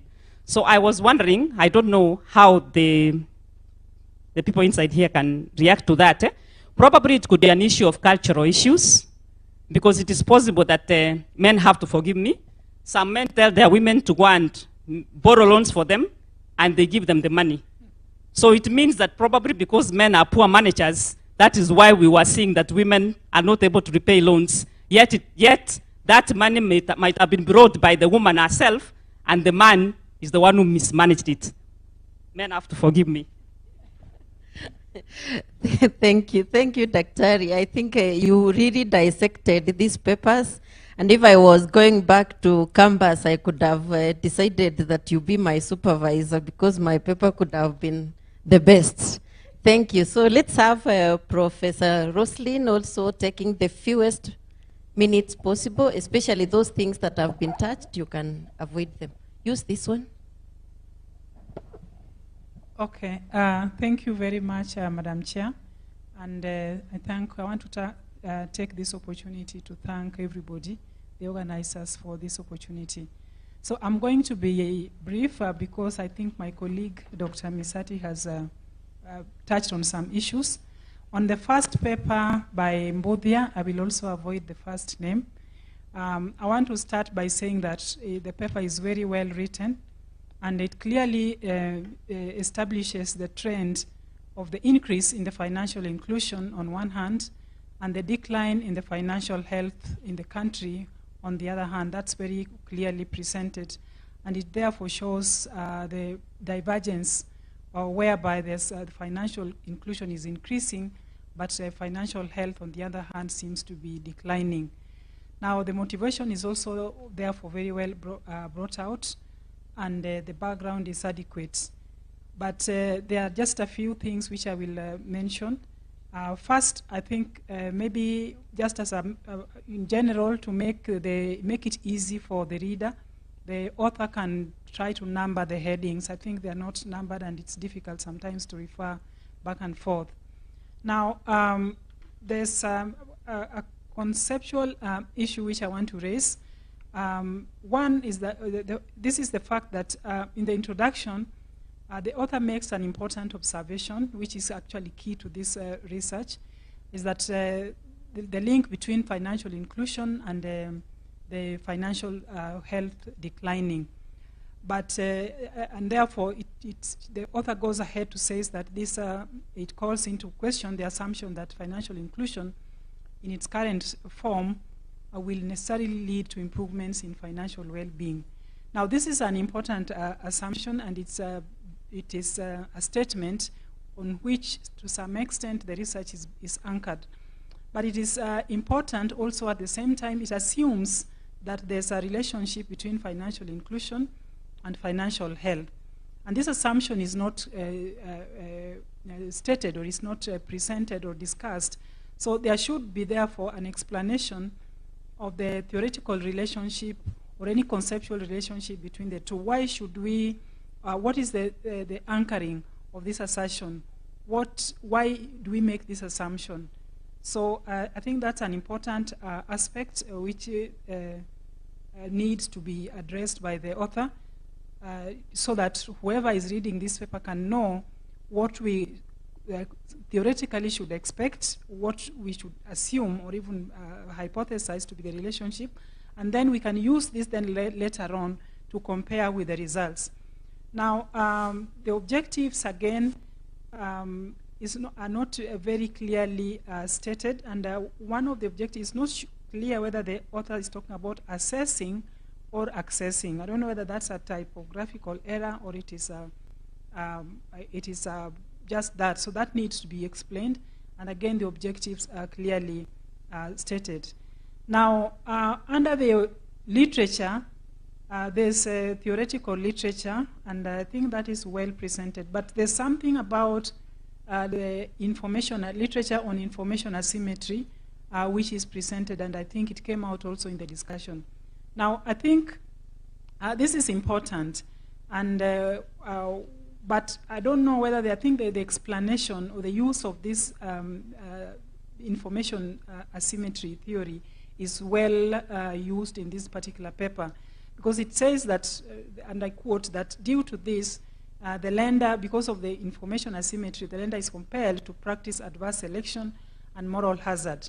But I think maybe the author needs to relook at this interpretation, because what we should be expecting is that information asymmetry leads to credit rationing, and the credit rationing simply means that the market, the price system, which is the interest rate, is not working, and therefore the lender or the financial system uses other means to allocate credit. And if that is the case, then it is what leads to adverse selection and moral hazard. Therefore, moral hazard is an outcome, moral hazard and adverse selection, whereby people take loans and they know that they're not going to pay, but because there's a rationing criteria which was used, that happens. So this is actually an outcome of information asymmetry, and it is not what the lender is doing. So it's an outcome of what the market is displaying. So this, now the other thing about this theory is that I'm not so sure that this is the right theory. It is well presented, yes. I mean, it has that shortcoming, but I don't know whether this is the right theory to explain, to anchor this study on, and because it simply looks at the conditions within the market, but it doesn't tell us about why the issue about the financial health. And it may help, therefore, the author to look at the literature on the role of finance in development. So to include that literature which looks at what should we expect financial development to contribute to the process of development. So as financial inclusion is increasing, how should financial health be behaving? Because financial health has an aspect of welfare. And it takes us back, therefore, to the theoretical anchoring, which I think also needs to be strengthened. So, so I think those are two theoretical issues which the author needs to address. So then there's also the other issue that some assertions which are made and not supported with literature.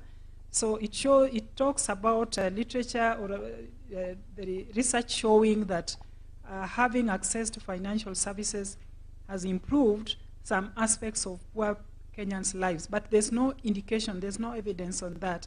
And I think if that is true, then given the information about the financial inclusion, that can be easily provided. So I think that is something that can be improved on. Then there's also another assumption still, which assumes that people with poor financial health automatically get poor quality financial services or receive services but do not use them for the purposes for which they have been they were given. And I think that may be related to the comment that my colleague has just made, the last one, but it also may not necessarily be the case, and it could be pointing to another problem, which is what are the characteristics of those who with poor financial health? Because if we just give figures that this is the financial health is this percentage, but how do we, are they homogeneous? Are they the same? So how do we categorize them? I think that can also improve the quality. So under estimation of the results also, I think the other thing is also that because of that theoretical anchoring, the methodology also needs to be linked to that. Then there's also another issue on estimation of the results. It shows, some of the results show that there's financial health is positively and significantly associated with the sourcing of financial services from formal sources, but negatively associated with the sourcing from formal and informal sources. But the interpretation of that result, I think, may need to be looked at again, because is this interpretation comparable from what it is in the paper? It's being compared to those who are excluded. But should it be compared to those from formal sources? So I think there's need to relook at that interpretation. Now, there are results also on the other aspects of the results which are also important, and maybe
we have policy recommendations, and then we have conclusions.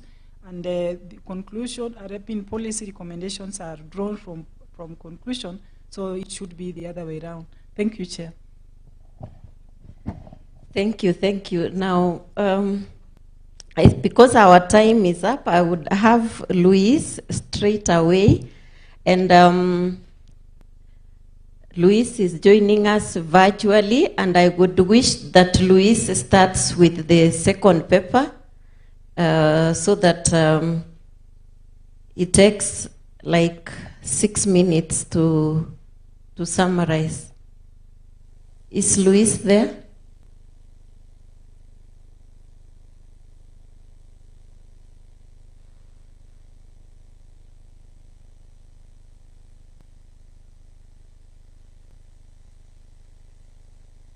You can go ahead, Luis. Start with the second paper, please.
I think there is a problem with the connection. Luis will give his remarks later. And we've not appreciated you because, you really did this paper to an extent. I would even recommend that the authors should seek a sitting with you so that they can improve their paper. Do you agree with me? Yes, so we can appreciate them with the 3 factorial. So let's begin. Thank you very much. We will have Luis later on, but for now, we really appreciate for giving us your audience. And I'm happy you've not been praying for me. I've been watching, apparently I'm a teacher, even if my teacher is here. I'm also a teacher, so I was checking whether you are praying for me, and I was seeing you are very attentive. So we highly appreciate, and I will welcome you to invite the second presenter. Thanks so much, Dr. Lynette Alisa. A clap for her for taking us through the session, despite having some challenges with time. So I'm informed that Luis, that you are there. You can make maybe 2 or 3 minutes. Luis, can you hear? Okay. It seems like she's still not okay. So I would like, as we go to the second session, we are way past the time because the last 2 sessions was slated at 16:15, and then we still have a health break. So we'll go to the second session. I would like to welcome on stage Dr. Moline Wele from Central Bank of Kenya, and Dr. Moses Madija, lecturer in finance and policy from Kenyatta University, and finally Dr. Benedict Ongeli. They joined on stage quickly. And then as they come on stage, I would like to call the first paper, which is trying to explain the issues of gambling, because people have access to mobile money, and some people, it have come to an extension that we are leading to exclusion. So the first paper will try to talk about the gambling aspect. And then the second paper will talk about utilization of mobile money. So Maureen Wele, kindly join us. So quickly, On stage, I will welcome the presenter, the first paper, Dixon, on KFASIMU. Quickly. And then you'll bear with us the second session. Because of time,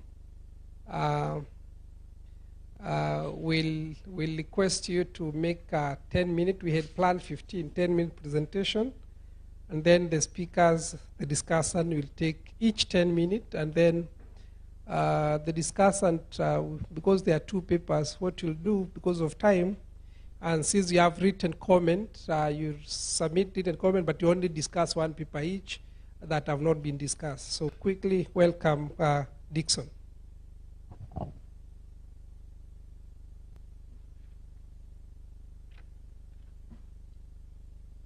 Thank you. My name is Dixon Wandeda, a lecturer, Department of Economics. Can I see the slide?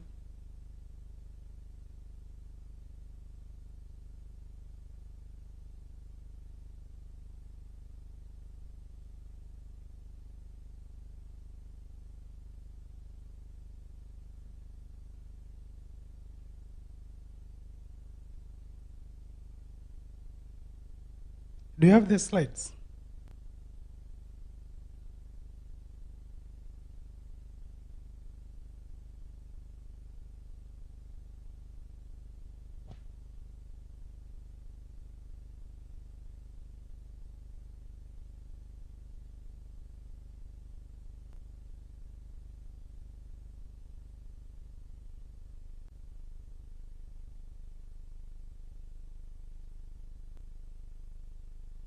Okay, thank you. So I'll give the introduction, the motivation and the rationale of the study, and the objective of our study.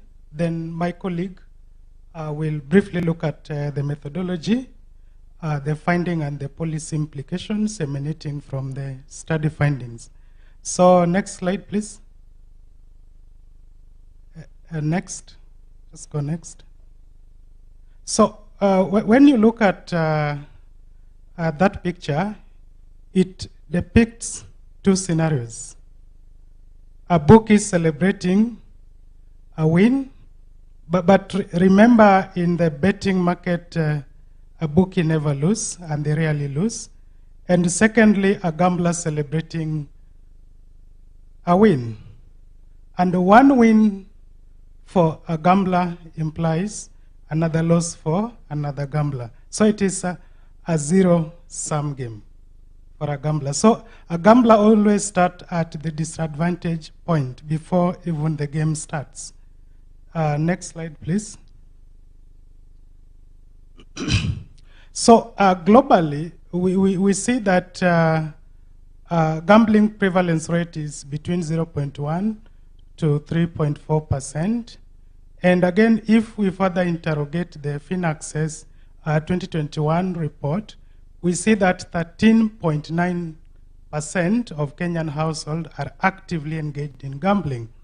And the highest prevalence rate is within the age cohort of 18 to 25 years of age. So that is the first key motivation of trying to establish the predictors of gambling behavior among the youths. So if again we interrogate the data we presented here in terms of 4 dimensions of gambling frequency, we can see that in the year 2019, daily gambling was at 22.6%, which we can see a decline of 15.9%. And again, weekly gambling also reduced, occasional gambling reduced, but monthly gambling increased by 1.1 unit. But the perception also decreased. The perception being that households consider gambling as a source of income declined. But very interestingly, we see that households who consider having a meal as a key priority has increased by 3.3 unit. So the question is, why is the decline in daily and weekly and occasional gambling? These were attributed by a number of key factors. One being on the change in priorities in terms of meal uptake by the households. We can see that it increased from 3.3%. Another factor being is the negative economic shock, which was occasioned by the emergence of COVID-19. So that one changed the priorities of the household. Another factor which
Then there was another issue of what you used to repay your loans, whether you reduced your savings, you worked more, or you reduced expenses on food. So now back to these results, we realize that university students, or those who have university training, were more likely to gamble. That is in the third column. Then in terms of financial health, those who are we have life's priority, whereby we have indicated food as the main goal, education as the main goal, health, then there were other goals. So we realized that food, education, or health generally reduce the amount that someone spend on gambling. Then financial literacy reduced that inclination for one to gamble. Location on its own does not affect gambling, but rural employed people were less likely to gamble than jobless people in the urban areas. Next slide. So the next slide was focusing on the enablers of loan repayment, whereby we see that using savings to repay your loan actually increase the likelihood of gambling. Then also reducing expenditures on non-food item, it increased the likelihood of gambling, while those who had to work more or extra time spend more on gambling. So we move to the final slide, that is in terms of our recommendation. Yeah, there were quite a lot, but there was an issue which we had indicated that employed people in the rural areas were less likely to gamble than jobless people in the urban areas, as well as they spend less than jobless people in the urban areas. So our suggestion moving forward could be that maybe jobs should be created not only in the rural areas, but also in the urban areas, so that these jobless people could find something meaningful for them to do rather than speculate on that particular market. Then a last issue is that in terms of livelihood sources, we realized that there were no differences between dependents, those relying on agriculture, those who are employed, as well as those who are relying on some casual labor. Generally, there were no differences in terms of their inclination to gamble, as well as how much to gamble. And one last thing, for the youth, their inclination as well as the amount they spend on gambling was not different from those aged 16 to 17 or those above 35 years. But generally, a youth was a more efficient gamer. And finally, our limitations, there were quite many, which in the interest of time, we thought it wise not to mention here. Thank you.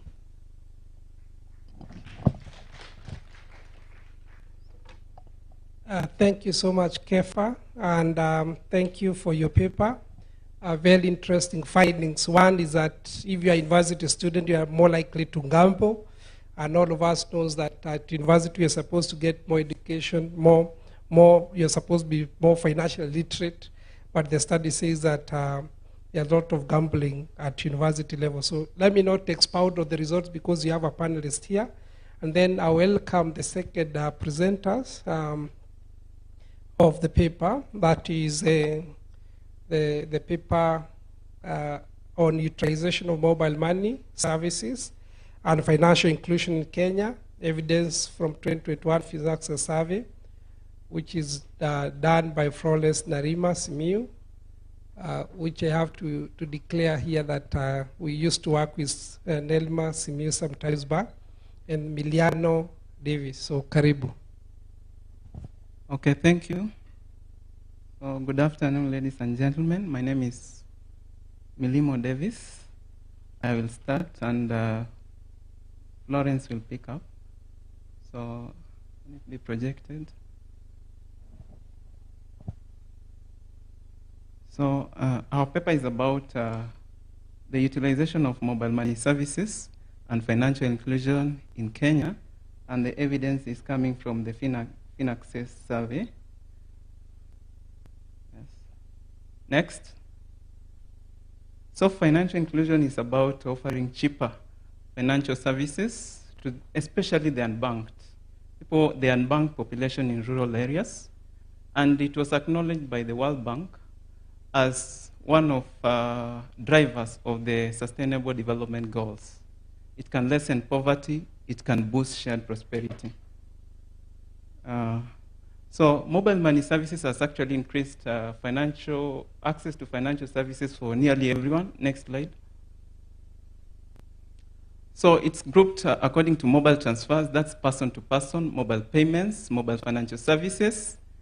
That one links, of course, the mobile person to the bank account. Then we have mobile microfinance, the most recent one being Fuliza.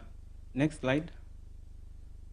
Yeah, so this actually shows the trends of what has been happening in the mobile money. Next slide. So this study actually looked at financial inclusion as a result of mobile money usage. And we look at it in terms of the loans, savings, and payments. And in terms of the usage, we look at the livelihood categories. We look at the quintile. We look at the cluster type, whether somebody is from rural or an urban area. And we also look at the gender. So our research objective is actually to examine the utilization, and specifically we want to make conclusions on financial inclusion in Kenya. We can move next. So our theoretical foundation is from the Walrasian centralized exchange system with the electronic debits and credits. Of course, when you talk about mobile money, you're actually transacting electronically. So it links households from spatially dispersed areas. So that's what is happening. So one household could purchase commodities from another household, and it pays electronic credits. Next slide.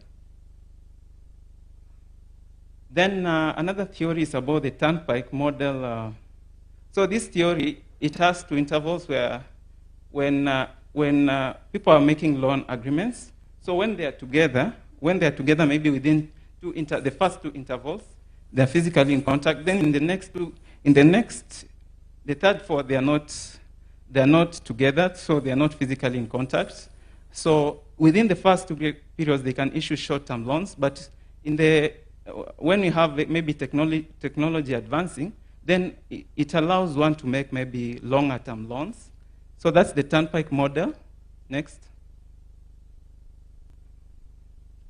So just a comparison of the outcomes of financial interconnectedness. That's mobile money services. So the Walrasian one appears not to factor in that one would actually earn an interest when he held money. But when we come to the turnpike model, it incorporates monetary policy actions. So in the presence of credit in the turnpike model, what will happen is that there will be price upswings, and also the output will be more volatile. So the motivation of our paper is mobile money has the potential to influence monetary target variables. What we mean, that is what we call the M3. So it has the potential, if you look at the money multiplier and you also look at the velocity of money, so it has the potential. Next slide. Yes, so our empirical literature is Relay, of course, 2016. He did a study, and he found out there is households that didn't use mobile money actually suffered from idiosyncratic shocks, that's illness. Then we have Suri Jack, 2016, who also found out that it increased household savings by nearly a fifth. Other studies have also found out mobile money actually increases the resilience of households.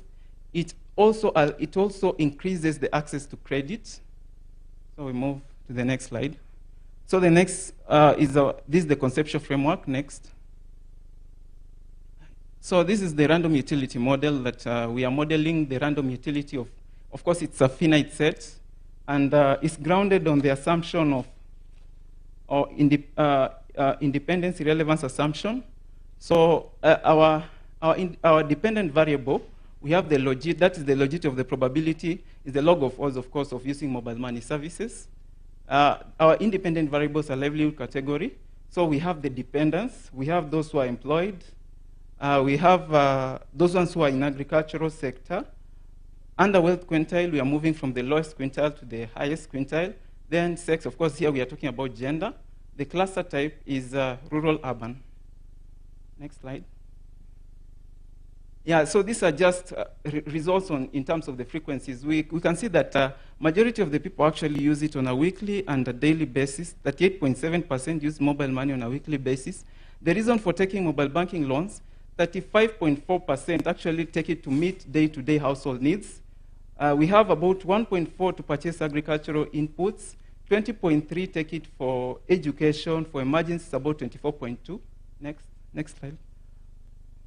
Yes, these are the reasons why people save money in mobile money, maybe in M-Shwari.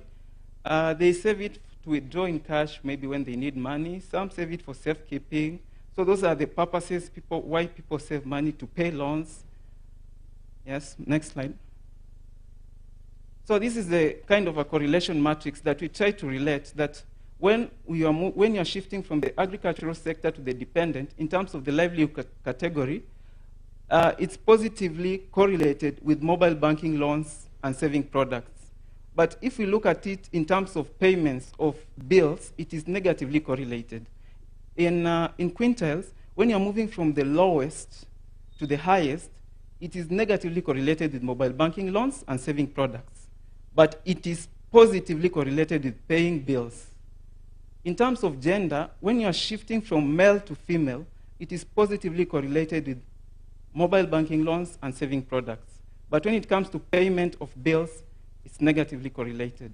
In terms of cluster type, when you shift from the rural to urban areas, it is negatively correlated with mobile banking loans, but positively correlated with payments of bills. Next slide. So here is the regression results. Of course, we had 3 alternatives, whether one is currently using, whether one used to use, or whether one has never used. So these are the results, and from the results, how we can interpret it is that a 1 unit increase in those who are employed, the casuals, and those who own business, actually lead to an increase in the relative log odds. In terms of the discrete changes, the probability of a discrete change in those who are employed, the casuals, and those who own business is actually higher among those who are employed, casuals, and own business compared to those in agriculture.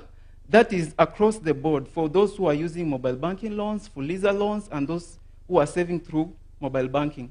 So it's actually, the probability of a discrete change is actually high among the employed and those who own business. And this is statistically significant at 5%, actually at 1%. Yes, next slide. Okay. So in terms of livelihood category and payments, what we are seeing is that the probability of a discrete change among the employed and those who own business is actually higher than compared to those in agriculture, both for paying monthly bills and daily expenses. Next slide. Yeah, in terms of quintile, the second lowest, the highest, the second highest, and the highest, actually the probability of a discrete change is higher as you progress from the second lowest to the highest. Next slide. Yeah, so here we dissect in terms of gender. I know the paper has been done previously.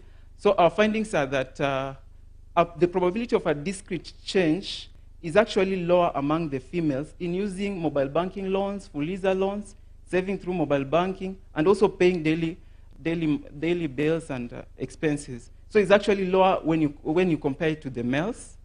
And in terms of the cluster type, the probability of a discrete change is lower in terms of using, in urban areas in terms of using mobile banking loan and saving through mobile banking, and also paying daily expenses. Next slide, please. Yes, so I'll invite Florence to just give the conclusion of the findings. Thank you. So thank you. So our paper sought to answer that question of utilization of mobile money services and financial inclusion. And from those findings that have been presented by Davis, on the question that we're looking at, why are people borrowing? So as we look at why are people borrowing, we can see that a lot of mobile borrowing is to cover day-to-day household requirements. And our main thing would be now, how do we move away from there and also have people borrow for other functions like maybe to improve their businesses so that they're able to grow, and that is one of the things that will move them out of poverty. Then when we ask the question, why are people saving? And we can see that from our findings that we save money mostly, those categories of saving money in order to withdraw the same money when they need them. So the main thing will be what else can be done to be able to move people in the various categories of saving. So can we improve maybe the interest in terms of some incentives to allow people to save for other purposes other than just withdrawing when they need them.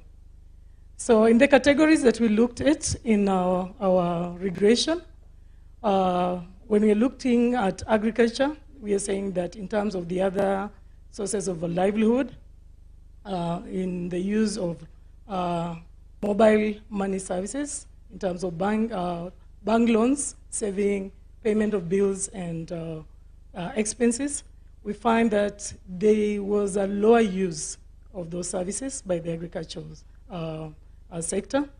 And this could be explained in terms of the long-term nature of the agricultural output in comparison with the other, relative to the other options that we looked at.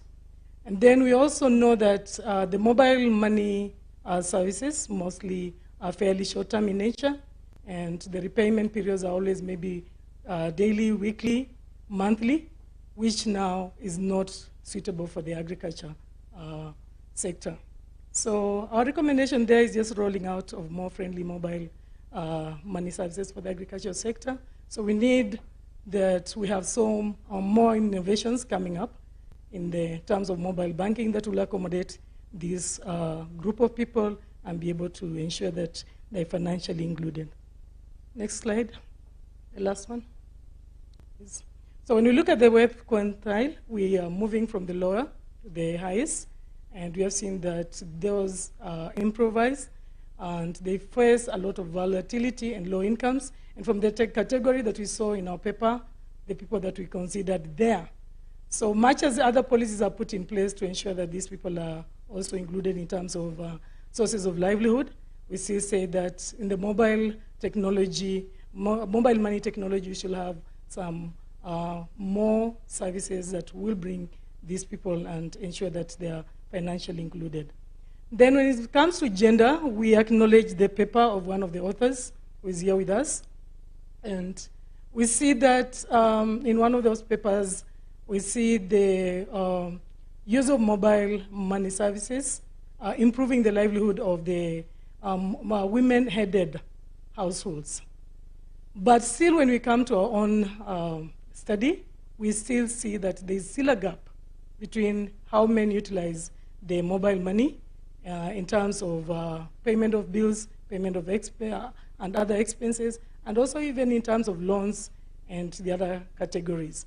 And we've seen today, like in the first discussion that we had, as she apologized, men should forgive us. We are still saying that most of these things could be caused by, we have a Helen there, 2016, saying it could be because men are the ones who have the accounts, or as she mentioned, men are the ones who ask the ladies to get their loans, and then they are defaulting on that.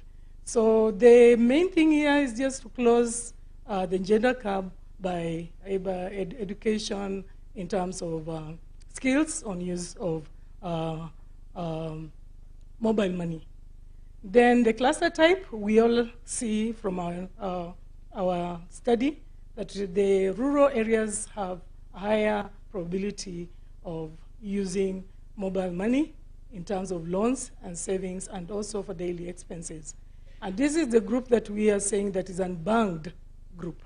So the question is, how do we ensure that we are increasing in their use of the mobile money? So thank you very much. Thank you so much. We can give the two others a hearty clap. More energetic than that. I know energy levels have gone down as time proceeds, but we can clap for them, give them the nyayo. We do hip hip. Okay, you don't remember that too. So 3 claps, 1, 2, 3. That's okay. So we'll welcome the discussants, and I will withdraw my earlier statement that you comment on just one paper. What we'll do, you can comment on the papers, maybe each 7 minutes each, and then for the two papers, so that we can assist to improve on these papers. So I don't want to start from my end. Let me start from the far end. Okay, let me start with women first. This is a typical African man, but I do understand on a light touch, of course. Yeah. So since we are full house, we are 3 of us. For some reason, of course, the organizer decided to have 3 discussants, and that's fine. The only challenge here is that you end up repeating yourselves. So to be fair to my colleagues, I'll try to be very brief and also in the interest of time. So starting with the first paper, I must say I really enjoyed reading this paper. It's well written, and the authors have tried to bring out the issues quite clearly. The paper, as you may have realized from the presentation, it's also a bit technical. And the comments I want to share, I'm sharing them with the hope that they are going to help the authors to improve this paper further, because it still has some loose ends. So to start with, the first comment is with regard to the use of terminologies. Although the title is on gambling, the authors use the words gambling, gaming, and betting interchangeably. I think it's very important that perhaps you may want to clarify to us whether they mean the same thing, and if not, it will be important to provide some clarification. 2, the authors also have provided a very extensive review of the literature, but having said that, I think the literature is just reviewed. When we do a review of literature, what would be interesting is to try and provide a good overview with the objective of identifying what are the gaps that the study is trying to fill. So that doesn't come out. So what is the value addition?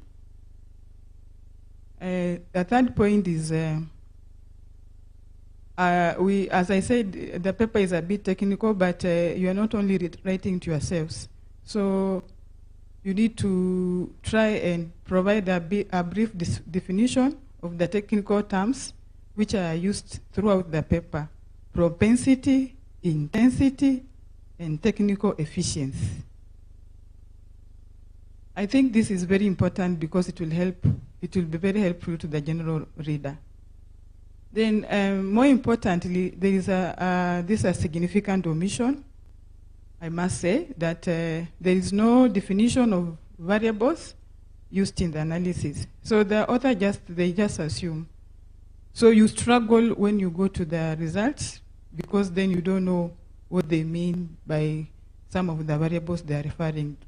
For example, what do the authors mean by livelihood source, residence, neighborhood, purchases, energy poverty, food security?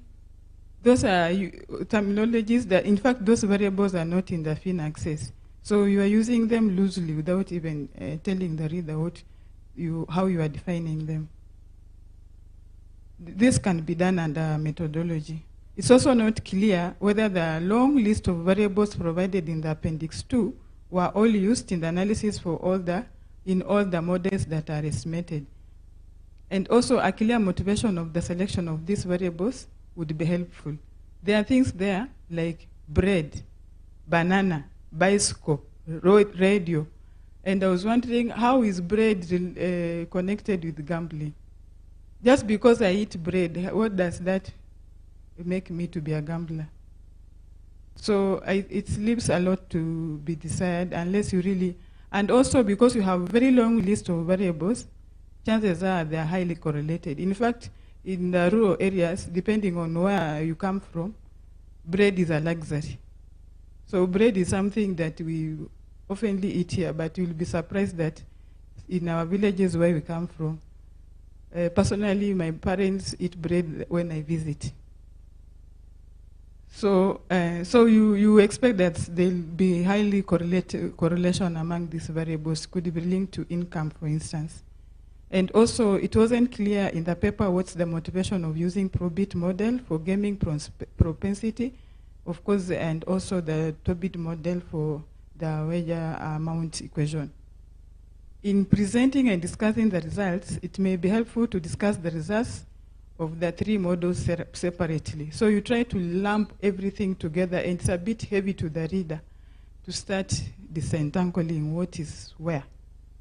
And also, if you could provide some more information on the diagnostic tests to give us the comfort that your results stand the validity tests. I think the conclusion, yes, this is also very important omission. And I think for us coming from the policy space, this is very critical for us. So you're not just writing papers for the sake of it, especially given the opening remarks we had this afternoon. We want to try and see how relevant this is in terms of policy space. So the conclusion is quite brief, despite a very lengthy paper with no any policy implications. For example, what does it mean for if, especially gambling is a very contentious issue. Because so if you are saying that if you have income or if you are in urban areas, you are likely to gamble more, are we trying to say it's a good thing to promote income or to provide means of income so that you can encourage people to gamble? So even how you frame these policy implications is very important, because you want to try and discourage this gambling behavior in view of the associated effects.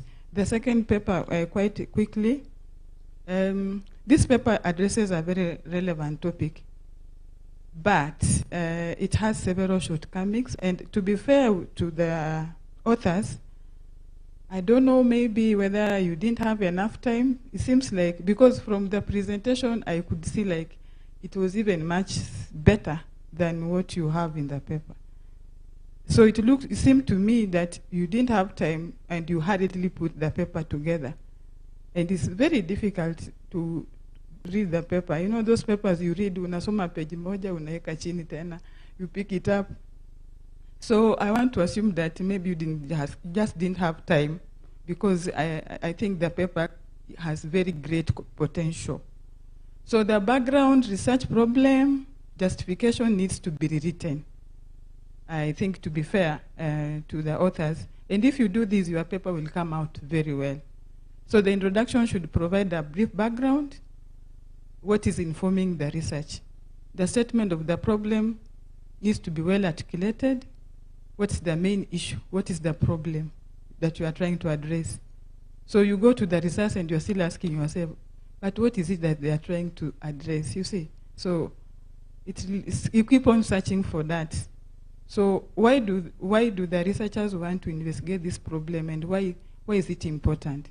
You can justify this, motivate this from the policy perspective. And then I think you kind of got mixed up, because you are doing this is more of a micro study, but now you motivate it from the issue of mobile money affecting monetary targets. Sasa hapo mmejichanganya. So and also the research, and I think you can avoid this if your research objective can be quite clear and specific. And if you can also provide the scope of the study. What forms of utilization are studied? I have 1 minute, but that's fine. And then also, just like your other colleagues, there's need for definition of variables and how they are measured.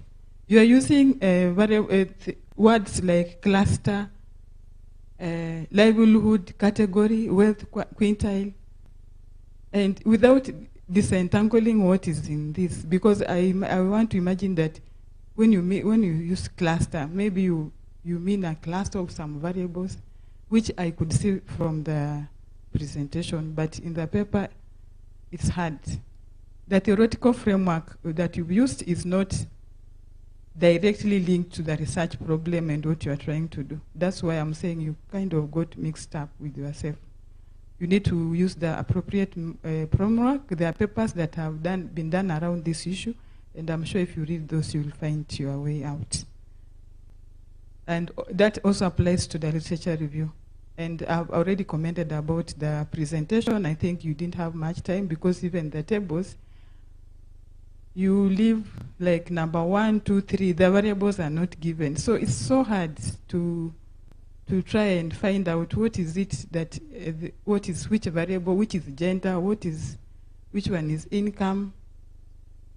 But now that you have time, I think you can still revisit. And then you can use subtitles so that you can break down, for example, the different categories of utilization. If you are doing mobile, digital access to maybe saving, maybe the factors that affect saving are different from borrowing. So don't lump everything together. Conclusion, again, what are the policy implications? At least you tried from the presentation, I could see a bit of that. But in the paper, you are quite quiet, and it's important that you tease out what does it mean that if females borrow less, save less, pay less for bills, what are the implications of these gender disparities? Thank you. Hope I'm not.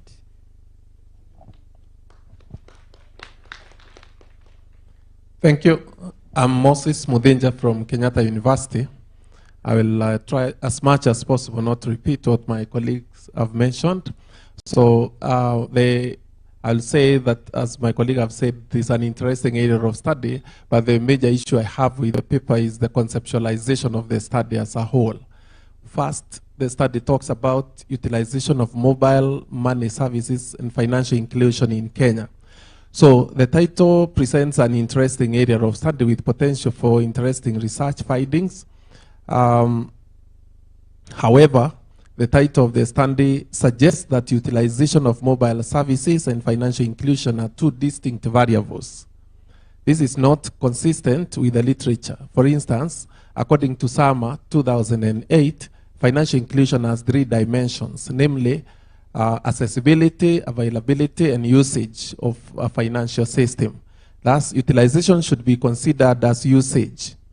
SAMA 2008 is consistent with the definition of financial inclusion given by Alliance for Financial Inclusion, which expands the dimension of financial inclusion to access, usage, quality, and welfare. It would be helpful if the author would therefore identify an appropriate independent variable to link with financial inclusion. So what I find here is a study that attempts to be studying one either as an independent variable with no dependent variable or dependent variable with no independent variable.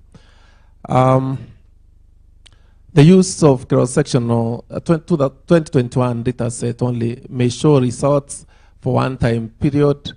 It would be more helpful if the authors used FSD data sets spanning year 2006, given this data is readily available. The research problem statement is too weak and based on 2 studies, and the 2 studies are only cited to highlight the importance of the study and not to identify the gaps in existing literature in the area of financial inclusion.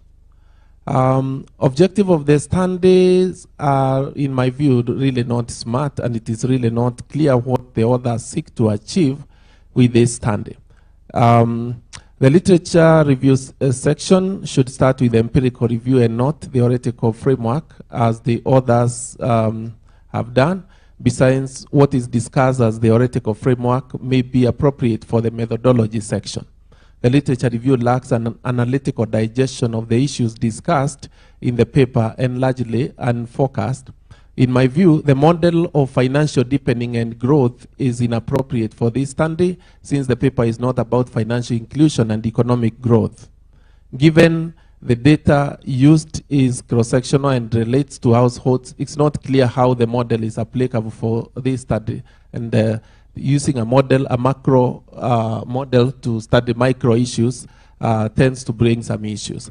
Similarly, the Turnpike model is also inappropriate in my view for this study. The two models appear dropped in the paper to fulfill the perceived requirement for a theoretical model in the paper. Conceptual framework, the model appears quite complex and the source also not clear. And lastly, the methodology and results, the authors talk of using multinomial logit regression, but do not show why the methodology is appropriate for this study, evidence of its use in related studies, as well as the pros and cons of the model. They do not provide evidence of the use of the multinomial logit regression. It would help to discuss the characteristics of the data set, comments, because I've already given them out. But broadly speaking, I would say it's quite an interesting area of study, but the aspect of conceptualization of the study itself will really need to be worked out to start with. The second paper, I have very few comments, again, in view of what we have been asked to do. The comments on the second paper, this is an interesting study given the documented involvement of youths in gambling and negative effects gambling has been found to have on youths, finances in general, and financial health in particular. The study would have been more interesting and shed more light had it used previous years' data sets, given that this data is also available. Thus, the study should have considered previous data sets spanning the period between the the period before and after gambling regulations were introduced. This would enable readers to examine gaming spending and over the two time periods. And lastly, the study uses many research methodologies, which makes the findings and the explanations of the results fairly unclear. Broadly speaking, the paper is interesting to read and has great potential for interesting research output. So I wish the authors of the two papers the best, and I would say it's quite interesting. Thank you, Chair. Thank you very much. I'll also be very brief on the gambling behavior of the youth. The paper captures a few important issues that relate to the youth. However, it was not very clear, why the youth, and that is important. Number two, the paper hasn't indicated the kind of income that is anticipated from gambling, how it is used. Three, the critical issues now. What are the critical issues that relate to gambling? Number four, why? What is the real problem of, what is the relationship of this gambling issue with regards to the particular aspect of financial inclusion? Because I thought this was important to bring up that. However, how do the specific results resonate to policy? Because essentially when we are having these types of papers, what we intend, what is our expectation is the general policy focus. The papers indicated a number of policy implications, but we need to be very specific that anybody walking out here is able to appreciate that out of the study findings, these are the policies which are applicable, for purposes of the usefulness and the essence of gambling, or the negative, as my brothers have said. So that is important that we need to look at that. Again, the conclusion, I found that the findings are not very clear in terms of the applicability to the financial inclusion. And again, the concept of, or the thinking of the rural setup and the urban setup, where the paper seems to be saying that gambling is likely prominent in the rural setup than the urban setup. And finally, you have recommended employment for the rural population. But of course, gambling is everywhere now, even in the urban setup, That's important. It is very clear that we have gambling in the urban centers. But then, the paper is very good because it is tackling an area which is really important, particularly this period, this time when people think we can use probabilities to change our lifestyle, So this is very important, That's it. You find now, you go to rural areas, you see pool centers and all over, and even here in Nairobi. So it is a very good paper if we can, address those issues. And of course, the methodology, like what my brother said, should be able to capture, the essence of the descriptions of those parameters that you have identified. The second paper appeared very, very good by, utilization of mobile services and financial inclusion. When you look at that, you say, yeah, this is good. However, what has been presented in the paper appear to not to be quite specific, because when you look at that, you expect the causal relationship between that, the mobile money, and also the financial inclusion, because that is important. However, that has not been looked at, and again, be able to be explained on the basis of the theoretical thinking that you have. What is the theoretical thinking of that very complex, conceptual framework, within those particular, parameters which can be explained as variables that you have utilized. And then, what are the policy implications out of the results, and especially you have indicated of the agriculture sector, and yet you look at those clusters that you had given us, they don't really come out very, very clearly. And the other aspect is, and this is also cuts across, that the methodology that you have applied, why did you apply that methodology in the circumstance of those clusters? I had a little bit of confusion on that one. and of course, the specific, recommendations on those ones, on those clusters, doesn't become very clear.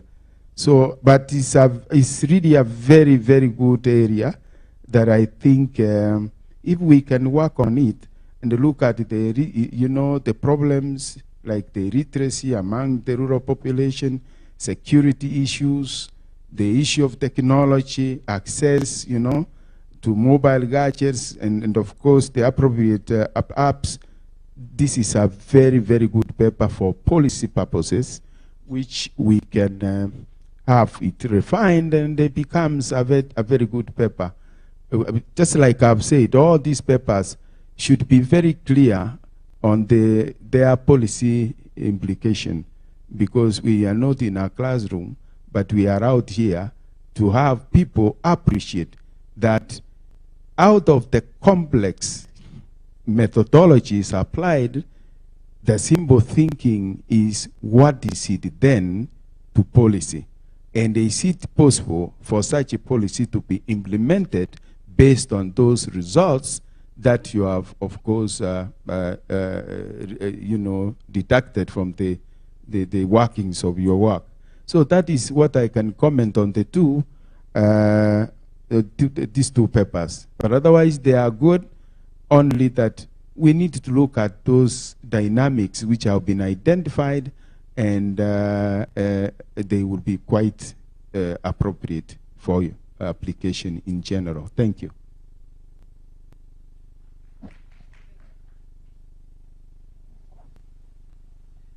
Thank you so much, Dr. Bernard. Thank you, Dr. Moses, Dr. Maureen Weller. This is very insightful discussion. Thank you for your time. You really read the paper, you interrogated the paper, and at least that give some best good comment for the authors to improve of the paper. And we thank you so much. And even for the authors of these two papers, we thank you so much. And we shall, you'll give us a written comment, and in terms of the even ranking, because at the end of the day we'll have one paper to win the prize. You'll give us your individual ranking such that you're able to declare the winner. So I would like to take this opportunity to close this session, and we thank our panelists and discuss that with a clap. Thank you so much. Okay. We are 1 hour behind the program, and I'm told by the chair that he had prepared for us some tea and some snacks and a meal which is supposed to take under the health break. But because of our online participants, you'll bear with us. We take the tea and the snacks after the last session, which if the moderator agree, the two moderators agree, Dr. Martin Oleche and Chris Williams Etwasi, we had allocated 2 hours. But I guess because of time, we can try as much as possible to present both of them in 1 hour's time. So I take this opportunity to invite the moderator of this session, Dr. Martin Oleche, who will invite Amrik to introduce Professor Suri. So.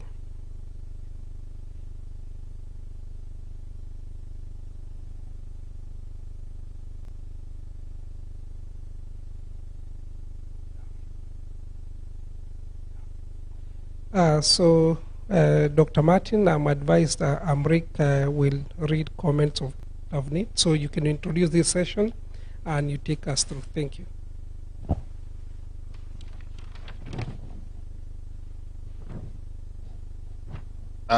Thank you very much. I hope you are still very strong. Do you want to stretch your hands like this?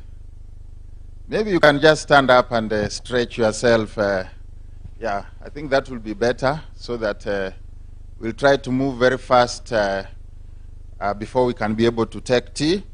Now we are going to the next session, which is going to be a summary of all these good papers. Please be seated. Thank you very much. A summary of all these papers that have been presented. The first paper was on financial health in Kenya, Beyond Financial Inclusion, by June Winix Mbuthia. The second paper was on financial health and nexus with digital financial services, Deconstructing the Gender Gap, by Davis Bundi from the Department of Mathematics, Junex Mbuthia from Department of Economics and Development Studies. Then the third paper was actually on explaining gambling behavior among the youth in Kenya by Dixon Wandeda and Kefa Simiu. And finally, the last paper was on utilization of mobile money services and financial inclusion in Kenya by Florence Nelima and Davis Milimo. So we are going to have a session to summarize these papers, and the session supposed to be done by Professor Tavneet Suri, but you said that Okay. Yes, so I think you are welcome. You are welcome, and you can be able to take the stage. Yeah, I didn't get the name very well. Oh, okay. Thank you very much. You can take the stage. Okay, thank you so much. Yeah. Okay. So we've had, 1 second, let me just open this. We've had such an engaging and interesting set of presentations that unfortunately Tavneet had another engagement starting at 5 o'clock exactly. So she wasn't able to join us, but she has typed out her comments and she's delegated me to read them on her behalf. So I'm going to read as if I'm Tavneet, and then after that I'm suggesting that we have a very short break of about 15 minutes before moving on to Chris Yankee's talk, and then we still try to finish by 6 o'clock. Yeah? So Tavneet writes, I'm sorry I could not be there in person to give these short comments. I joined the conference right from the start, so I luckily got to see all the papers presented, which was the most important part of today. I had to go to another event that could not be moved. Apologies. Let me start by saying that all the papers that were presented today were great. I appreciate all the work and, importantly, thought that went into them. I have some comments for the authors, but perhaps since I'm not there, I can instead offer that the authors are welcome to email me and we can find a time to talk over Zoom or when I am next back home, which will be next month. Home for Tavneet is here, by the way. I can give them their detailed comments in person then. I just want to highlight that these papers really showcased a range of interesting questions and used different methodologies. This was one of the things that struck me most today as I watched all the presentations. There is a lot of creativity in these presentations, and I'm sure that all the detailed comments that the authors got from the discussants will really help them improve their work. This back and forth amongst the researchers is crucial for the research to be processed, and it was fantastic to see such a great display today. I'm hoping we can continue to support our research community in Kenya so that they can continue contributing to our understanding of financial inclusion and health in Kenya. I also hope policymakers in the audience are taking note of the findings so that they can incorporate these into their decision making. I also had the great honor of participating in the overall research competition and collaborating with the fantastic CBK, FSD, and KMBS teams. I had a chance to read all the papers submitted. I want to thank everyone who submitted a paper, even though they didn't make it to today. The aim of the competition was to encourage more work using the Finaccess datasets, and I think we accomplished that. I'm hoping there will be more to come. This was also the first time we held this competition, so we learned a lot about how to run the competition even better next time. As there will be a next time, keep an eye out for it. I wanted to make two other general comments. First, the Finaccess datasets have been this fantastic and absolutely crucial investment in our understanding of financial inclusion in Kenya. I'm grateful to the FSD, CBK, and KMBS teams for collecting these data over the several rounds and making these available to researchers. In the space of financial inclusion, as you all know, Kenya has been somewhat of a global success story, driven by the uptake of mobile money. This has meant that these Finaccess datasets are not just a resource for us to bring evidence to policy in Kenya, but they also have the ability to have an impact on policy across the whole of the developing world. What we learn in Kenya is being watched by researchers and policymakers across the world. I have been working with the Finaccess datasets myself, most recently trying to understand a range of questions around the delivery of financial products and the role of competition among providers on service quality and delivery. These are questions that are impossible to answer without data such as Finaccess, and there are very few countries in the world where such data is available. Second, I think there are so many important open questions that researchers in this audience and community can work on and that can be answered with these Finaccess data sets. I wanted to take a couple of minutes to highlight some of these. First, I think we still know little about what specific policy instruments will help us to get to the last mile of financial inclusion. We do know that the current policy environment is not enough, but how do we design and target financial inclusion policy to achieve last mile access? Second, as some of the papers today highlighted, financial inclusion is not a goal in itself. It is a means to an end. It is a means to improving financial health, raising incomes, and ending poverty. We have less understanding of the intensive margin of use of financial services. What drives more intensive and hope services? What combinations of financial services are essential to create better financial health? Third, and probably the hardest of all, how can we better create an environment for innovation around, for product innovation? Ultimately, M-Pesa has been around for 15 years now. It provides a set of rails, and yet there are very few trains on these rails. We have very few actual products, not brands, but products. For example, if we look at digital credit, a lot of what we think of as products all have very similar characteristics, similar terms, similar interest rates, etc. Those are basically the same product. Strikingly, in the digital space, which is surprising given how long M-Pesa has been around, we do know that different consumers want different products. They benefit from different products. One product cannot serve everyone in the Kenyan population. We need product diversity to serve everyone. So how do we create more innovation in product diversity? How do we better understand what policies can create this innovation? Can we test and better understand new products as they are launched? Let me wrap up now.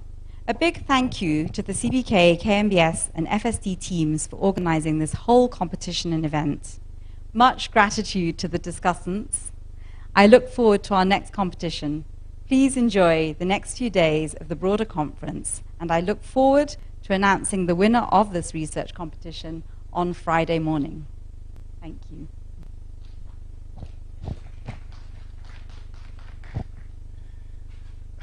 Thank you very much. You have actually done very well. You have read it exactly as it was written, and it's very, very interesting. Maybe we have a round of applause for her. 1, 2, 3. Again. Thank you very much. Thank you very much. You had suggested we go out for a break, maybe for 15 minutes. Yeah.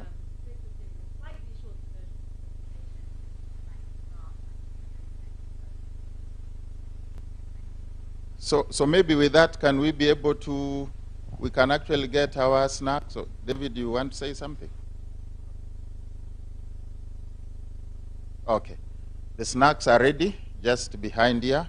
So maybe we can grab them as fast as possible within the next 10 minutes. Then we can come back and maybe do the last session. Thank you very much.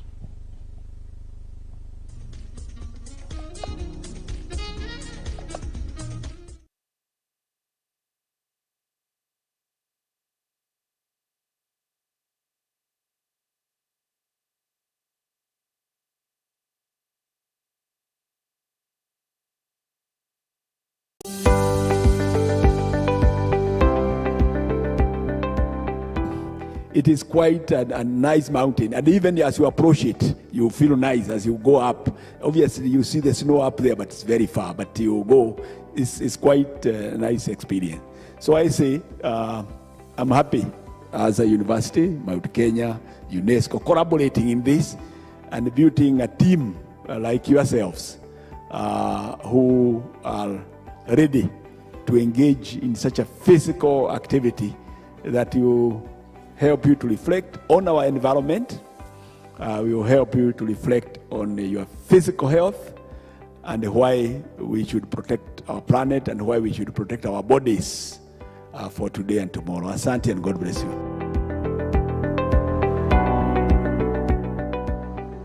How do we ensure that the next time you go to the judiciary, it is not being led by somebody from X institution because it is is private or because it is well endowed. It is through establishment of such goodwill funds.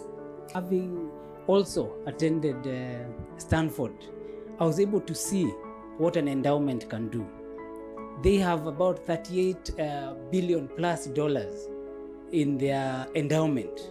It is important that we grow something like this for our sustenance and for the future. We have been guided by our philosophy, which is the need to connect to and inspire the Kenyan community, to provide leadership and stewardship, and to give hope and faith to the Kenyan society that it can excel in whatever it chooses to do with the passion, moral responsibility, and a strong sense of patriotism.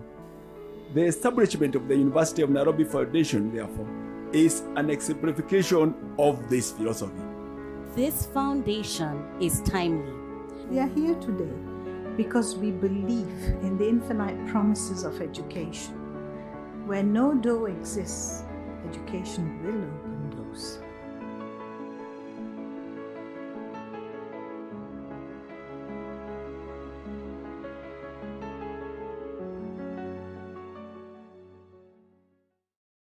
The Faculty of Built Environment and Design offers a unique range of educational opportunities.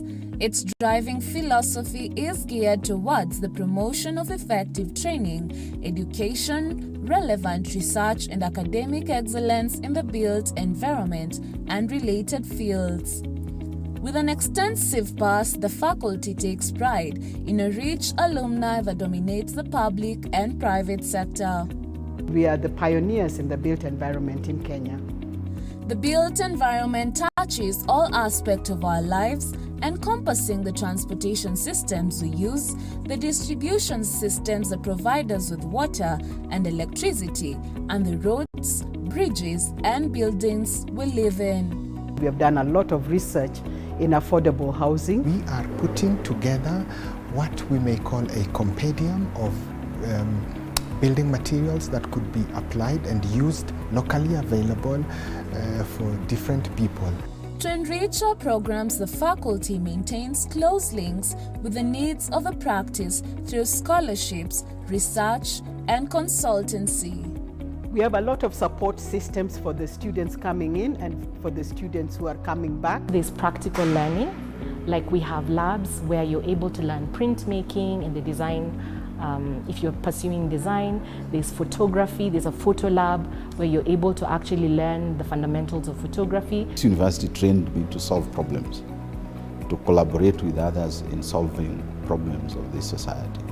The goal of training is to facilitate professionals to embrace critical thinking and creativity as modes of research in responding to the needs in the society. The faculty has adapted to the changing landscape in technology. We're really excited. We are technology-based. Creative economy is really growing.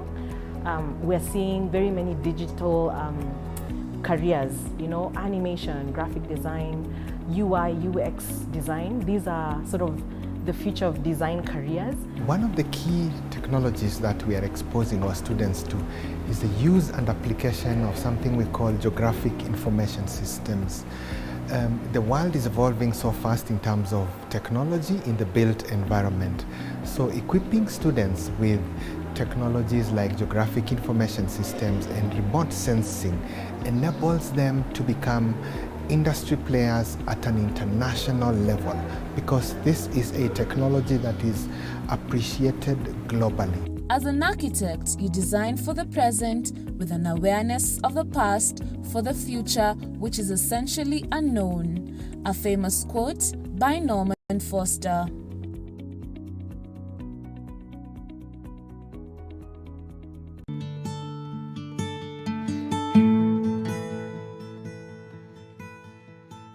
The finances have become a big deal. The parents are not able to pay the school fees, and that affects the students, their upkeeps and their well-being. And as a result, they are going a very traumatized period. And in the Dean of Students, we have set up a financial aid office to help those students who are not able to meet their financial obligations in order to reduce the impact of the COVID-19 And as a result, where many have lost their jobs, the parents, their caretakers, the guardians, and those are some of the strategies that we are putting in place.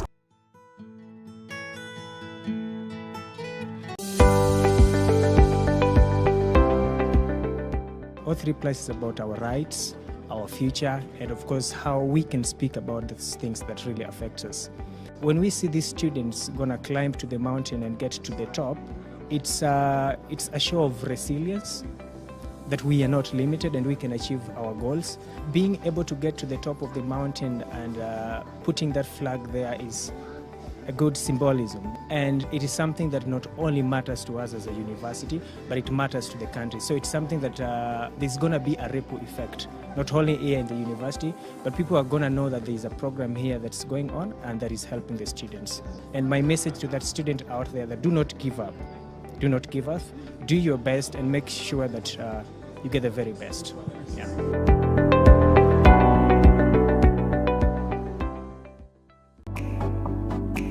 My name is Dr. Enoch Moseto Soro from the Department of Chemistry, Faculty of Science and Technology. We thank God because of the university with Apple staff who have been able to help me so I can be able to accomplish this study. I wish to thank everyone in the Department of Chemistry, more specifically my supervisors, for helping me to achieve this.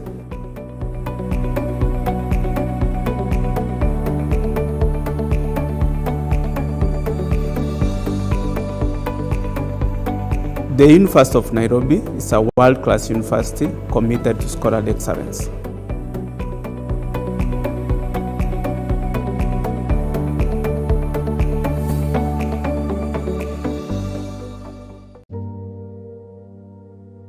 Tennis star Naomi Osaka has written an article for Time magazine addressing athletes and mental health. The 23-year-old recently withdrew from the French Open after refusing to take part in mandatory press conferences.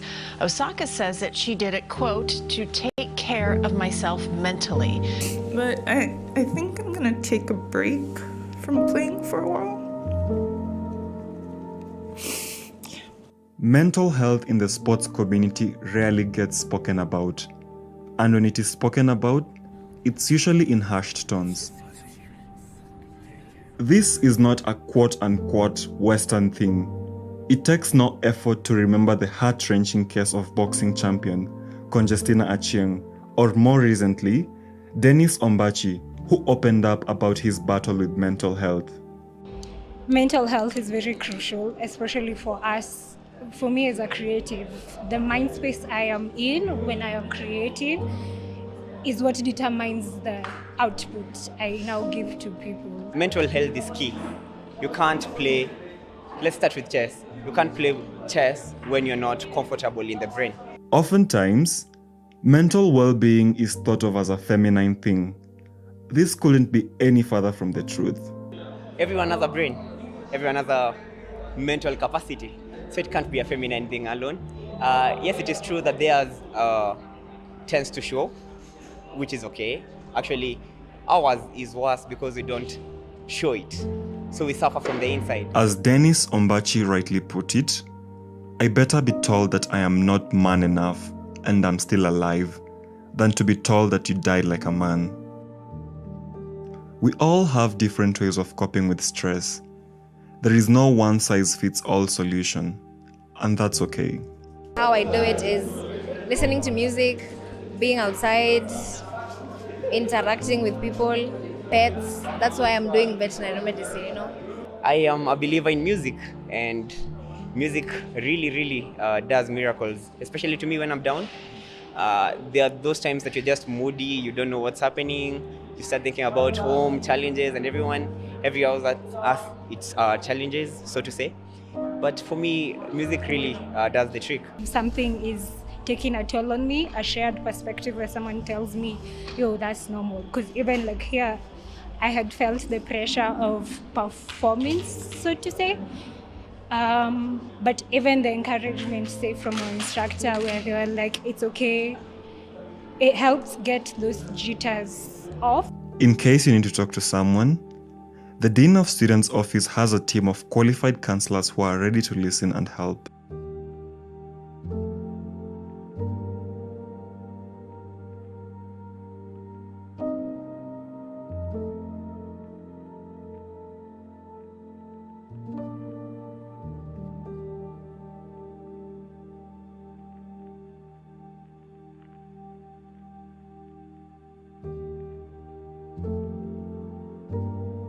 How do we ensure that the next time you go to the judiciary, it is not being led by somebody from X institution because it is private or because it is well endowed? It is through establishment of such goodwill funds. Having also attended Stanford, I was able to see what an endowment can do. They have about $38 billion plus in their endowment. It is important that we grow something like this for our sustenance and for the future. We have been guided by our philosophy, which is the need to connect to and inspire the Kenyan community, to provide leadership and stewardship, and to give hope and faith to the... It's about the fact that when you put your money in the bank, it's not being put into this enabling you to build friendships, to build relationships. People would love to have a relationship with the bank, but then they find that it's really hard to get a loan from the bank. Right. And if they do get it, then they find it really hard to manage it because maybe they've had some crises and the bank won't really listen to them when they need to change not as flexible. Yeah, and therefore that puts them in more of a problem than when they started. What happened now, we had to go back and now ask like our family members for money. So now I was lucky enough, my mom assisted, also my dad gave me some money. Luckily it was interest free. So I'd pay them slowly, yeah. Unajua zina kazi ingine, kazi ile nafanya ni yangu ya mechanic. Saa hii nikifanya kazi hapa, tuseme nimepata 1,000, 500 naweza kwenda ni save kwa hiyo chama yangu, hiyo inaitwa Best Rock Sacco. Juu na hao watu huwa wanapitianga hapa wakicollect hizo pesa, badala uende huko bank funga line huko unini, na kenye unaenda kufungia line unapeleka 500. Sasa nikaona hiyo chama yangu wewe inafanya mzuri, na kila siku wakipitia hapa, tuseme hata niko na 200, niko na 100, na wapatia na wanachukua, na hiyo pesa wanaenda wanaweka, na hiyo pesa ni yangu. Hiyo Best Rock Sacco, ukiwaitisha tuseme loan, unataka loan, wanakupatia tu, hawakuangi na process mingi. There are two really important realities to understand about low-income people's lives, and one is that their incomes are really, really small. So whenever they need to spend money for one thing, it means trading off with another. So the incomes are really tiny. And we also saw that they're really volatile. So from month to month, income goes up or down by about 50%. So that's very difficult to plan around. And we also saw that people were very rarely just putting money aside in a savings account or under the mattress even in large sums, because they needed every shilling to be working. It couldn't just be sitting there. To just leave it sitting there would be wasteful. So they needed that money constantly working for them, whether that was in a savings group, where when it wasn't with them, it was with a neighbor who was making an investment. There were lots of different ways that they wanted that money to be active at the same time as it was being saved. Hii familia yangu, mimi utegemea hii biashara ya nyama, ndio wasaidia nayo. Mbuzi natoa sokoni. Naenda sokoni, nanunua mbuzi, nakuja nazo, napeleka kichinjioni, naenda kuchinja. nikichinja na kuja nauza. Mbuzi anaweza kama ni wa 3,000 anatoka kama 4,000. Sasa zile pesa nikipata nikichinja wale mbuzi wakiisha, zile pesa narudisha tena sokoni. Zile faida ile napata napeleka kwa chama. Capital ya kazi narudisha tena kazini. Kwa kucirculate namna hiyo inaenda ikizaana faida ambayo naiona. Ndio kwa banki ni sawa, sikatai. Lakini hii naiona nafanya kazi na immediately.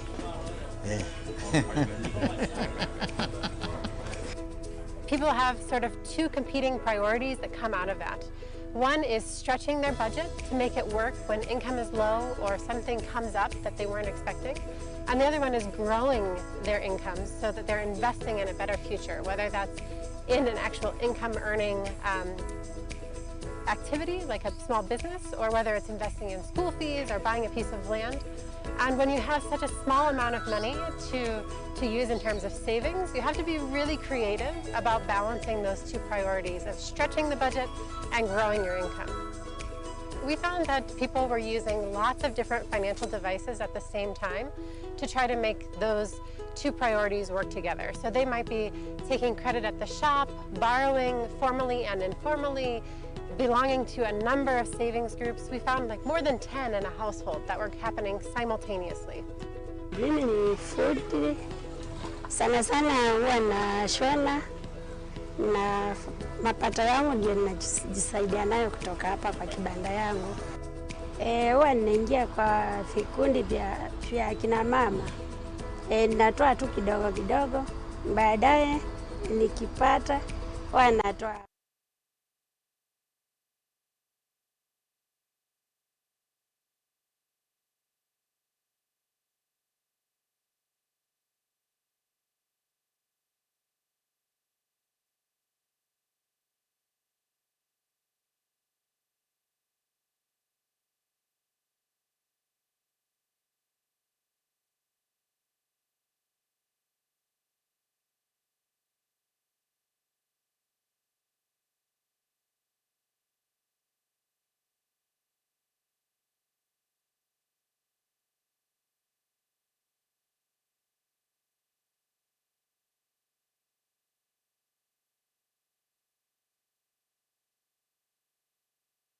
My name is Melvin Thogo, UNSA President.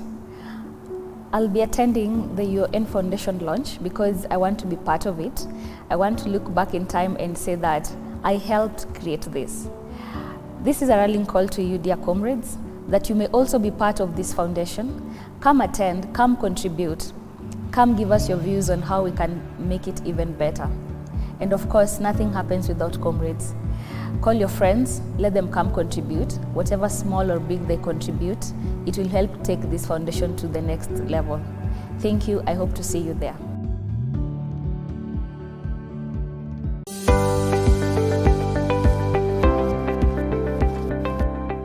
We are psychologically, mentally, and physically prepared for this.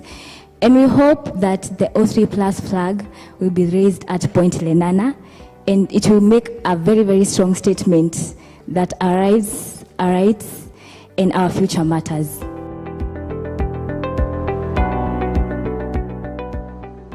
The Faculty of Education began as an extramural center that was affiliated to Makerere University College back in 1953. This culminated in the center being made a faculty of the University of Nairobi in 1983. In line with the university's mandate on research and innovation, the faculty has made notable and significant strides in research that tackled some of society's most pressing issues. The first one was produced by a visually impaired student, and this is a cash identifier, where somebody who is visually impaired is able to identify money without having to really have to touch. One of the key indicators of a faculty's prowess and success is the alumni community.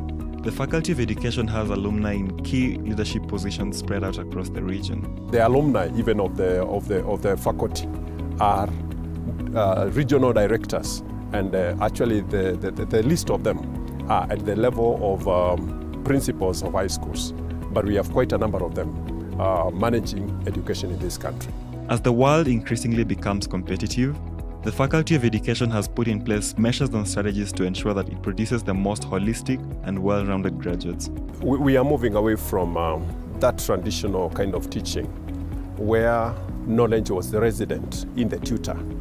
And we are moving to a level where we are co-creators in knowledge, co-creators in learning, where we, instead of telling you this is the knowledge, we make you part of the process of creating the same knowledge. By doing that, what we do is that rather than teaching you planning in our classrooms, we take you to the Ministry of Education, to the planning section. The quest to produce holistic graduates doesn't end at the teaching and learning process. The faculty has made key industry partnerships that ensure that students get hands-on experience and a feel of the industry through initiatives like the Student Exchange Program. We have had exchange programs which students normally benefit from the studies that we are conducting. We have had a number of our students embedded in the process of research in terms of being part and parcel of the studies. The faculty has continuously achieved amazing feats in the past and present, and as we gear towards the future, it looks brighter and more promising. The future is for sure bright, given that we have actually moved from that traditional kind of a learner who was to be space confined. We are able to relate, or rather to interact with our learners regardless of their physical space.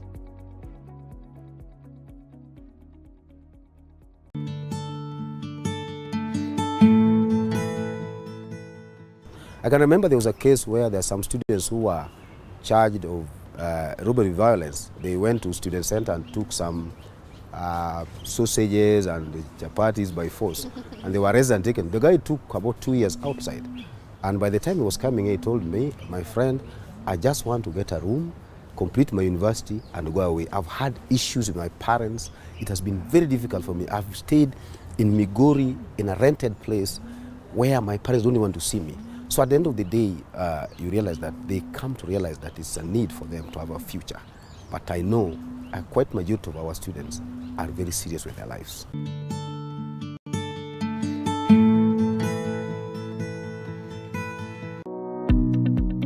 Home is not a place, it is a feeling.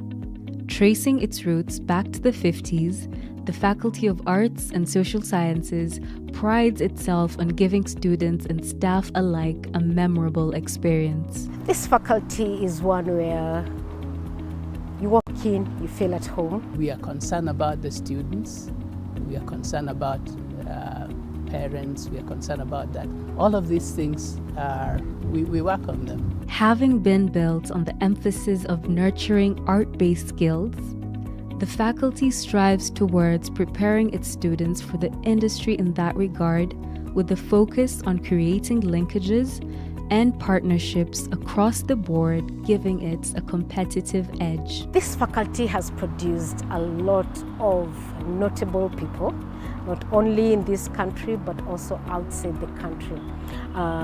Many of the alumni before me, after me, have been able to work in different fields. To be a little bit more specific, in the Department of Sociology, Social Work and African Women Studies, which is a mouthful, we have a student exchange program that links us with Kalamazoo. And that started in the 60s, so you can see it's really grown. Because of cost, of course, we only managed to take 2 students abroad.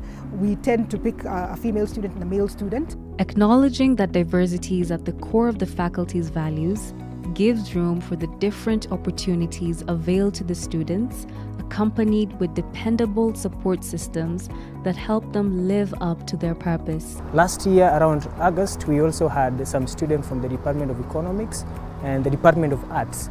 They participated in some innovative competition in South Africa, and they actually became the first runners-up in that competition. So we have seen the school really support these students, either financially or even the moral support for them to go for these innovation competitions. At times, they help them get their visas, they help them get their support. So I think the university has really given lots of support to the students. In preparing students to have a mind of research, we start in year 1.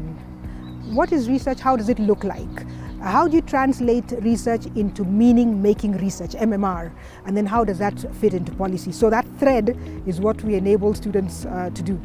How better than to describe the faculty as a community with ever-growing potential? Its future is shining bright with all the advancements it has made and continues making in creating a space for upward trajectory. So this, in a way, is the source, as you see, the fountain of knowledge. The Faculty of Arts and Social Sciences, an all-inclusive home open to students from all walks of life.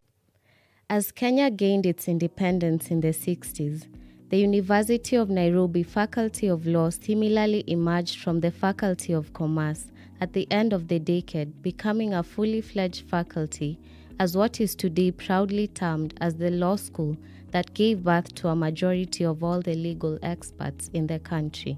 It is therefore one of the original faculties of the University of Nairobi, and as we have said, it is the oldest and it was the first law school. For a long time was actually the only law school until around 1984-85. In running a national training program for the legal profession, the School of Law has molded its students into well-renowned practitioners ranging from lawyers, judges, cabinet and principal secretaries, and some of the alumni assuming major elective posts in the country. Actually, the entire composition of the Supreme Court is made up of our alumni and many of the prominent lawyers who are there, presenting. With over 500 students graduating every year with a law degree, the graduates set out into the world in full confidence of their experience due to the high level of the comprehensive legal training that is offered at the school. We also have these mentorship programs that take place during the long holidays. We see students going abroad, taking part in the moot courts, and also improving themselves in the other areas. The Bachelor of Laws is a diverse program that places students in different areas of the... My name is Melvin Thogo, UNSA President. I'll be attending the UN Foundation launch because... My name is Melvin Thogo, UNSA President. I'll be attending the UN Foundation launch because I want to be part of it. I want to look back in time and say that I helped create this. This is a rallying call to you, dear comrades, that you may also be part of this foundation. Come attend, come contribute, come give us your views on how we can make it even better. And of course, nothing happens without comrades. Call your friends, let them come contribute. Whatever small or big they contribute, it will help take. My name is Melvin Thogo, UNSA President. I'll be attending the UN Foundation launch because I want to be part of it. I want to look back in time and say that I helped create this. This is a rallying call to you, dear comrades, that you may also be part of this foundation. Come attend, come contribute, come give us your views on how we can make it even better. And of course, nothing happens without comrades. Call your friends, let them come contribute. Whatever small or big they contribute, it will help take this. Last speaker this afternoon, I regret that I can't be in Nairobi myself. As the introduction mentioned, I first built a relationship with Kenya during my dissertation research starting in 2007 and extending into 2008 when I did a long-term study of the popularization of investing in the Nairobi Securities Exchange. I had the fortune of spending time in Nairobi and in Kenya during the boom in retail investing that was happening during that time and leading up to the Safaricom IPO in 2008. And due to my interest in the popular practice or the popularization of investing, of course, FSD became a wonderful research partner since investing was an important aspect of financial inclusion also. It was wonderful to see the National Bureau of Statistics as a sponsor of this event. I owe them a great debt of gratitude for their help in that research, as well as the Institute for Economic Affairs there in Nairobi under Kwame Awino, who hosted me for many visits in that research. And it's been a wonderful journey over many years now to build a research relationship with such great people in Nairobi and around Kenya. FSD asked me to conclude today's proceedings Maybe- with a short talk on Maybe, the Professor, link. Yes, excuse sir. me, you can switch on your video. No, I'm sorry. The host has disabled my video.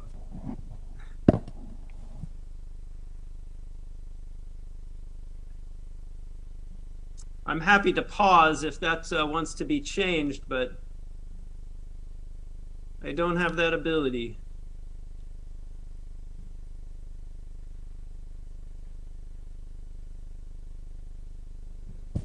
I Okay, will just I'll continue, begin just again when continue. I'm given the green light. Just continue. Okay, so I was asked to speak on the link between academic research and public policy. I know you've been discussing this throughout the day, and so some of what I might say could be a bit of review, but I hope that it provides a little bit of additional guidance, maybe, especially for the PhD students among us. We need to talk about bringing together two very different types of people. On the one hand, you have academic researchers like PhD students and professors. On the other hand, you have public officials who are either elected or appointed. And these two groups have rather different incentives and responsibilities. So in order for these two groups to get full benefit from each other, we need to be particularly mindful of how research is produced. And so that the insights from rigorous academic scholarship can be brought to work to bear benefits in the policy realm. If I could ask to advance to the next slide, please. So let's start by thinking about this from the academic's perspective.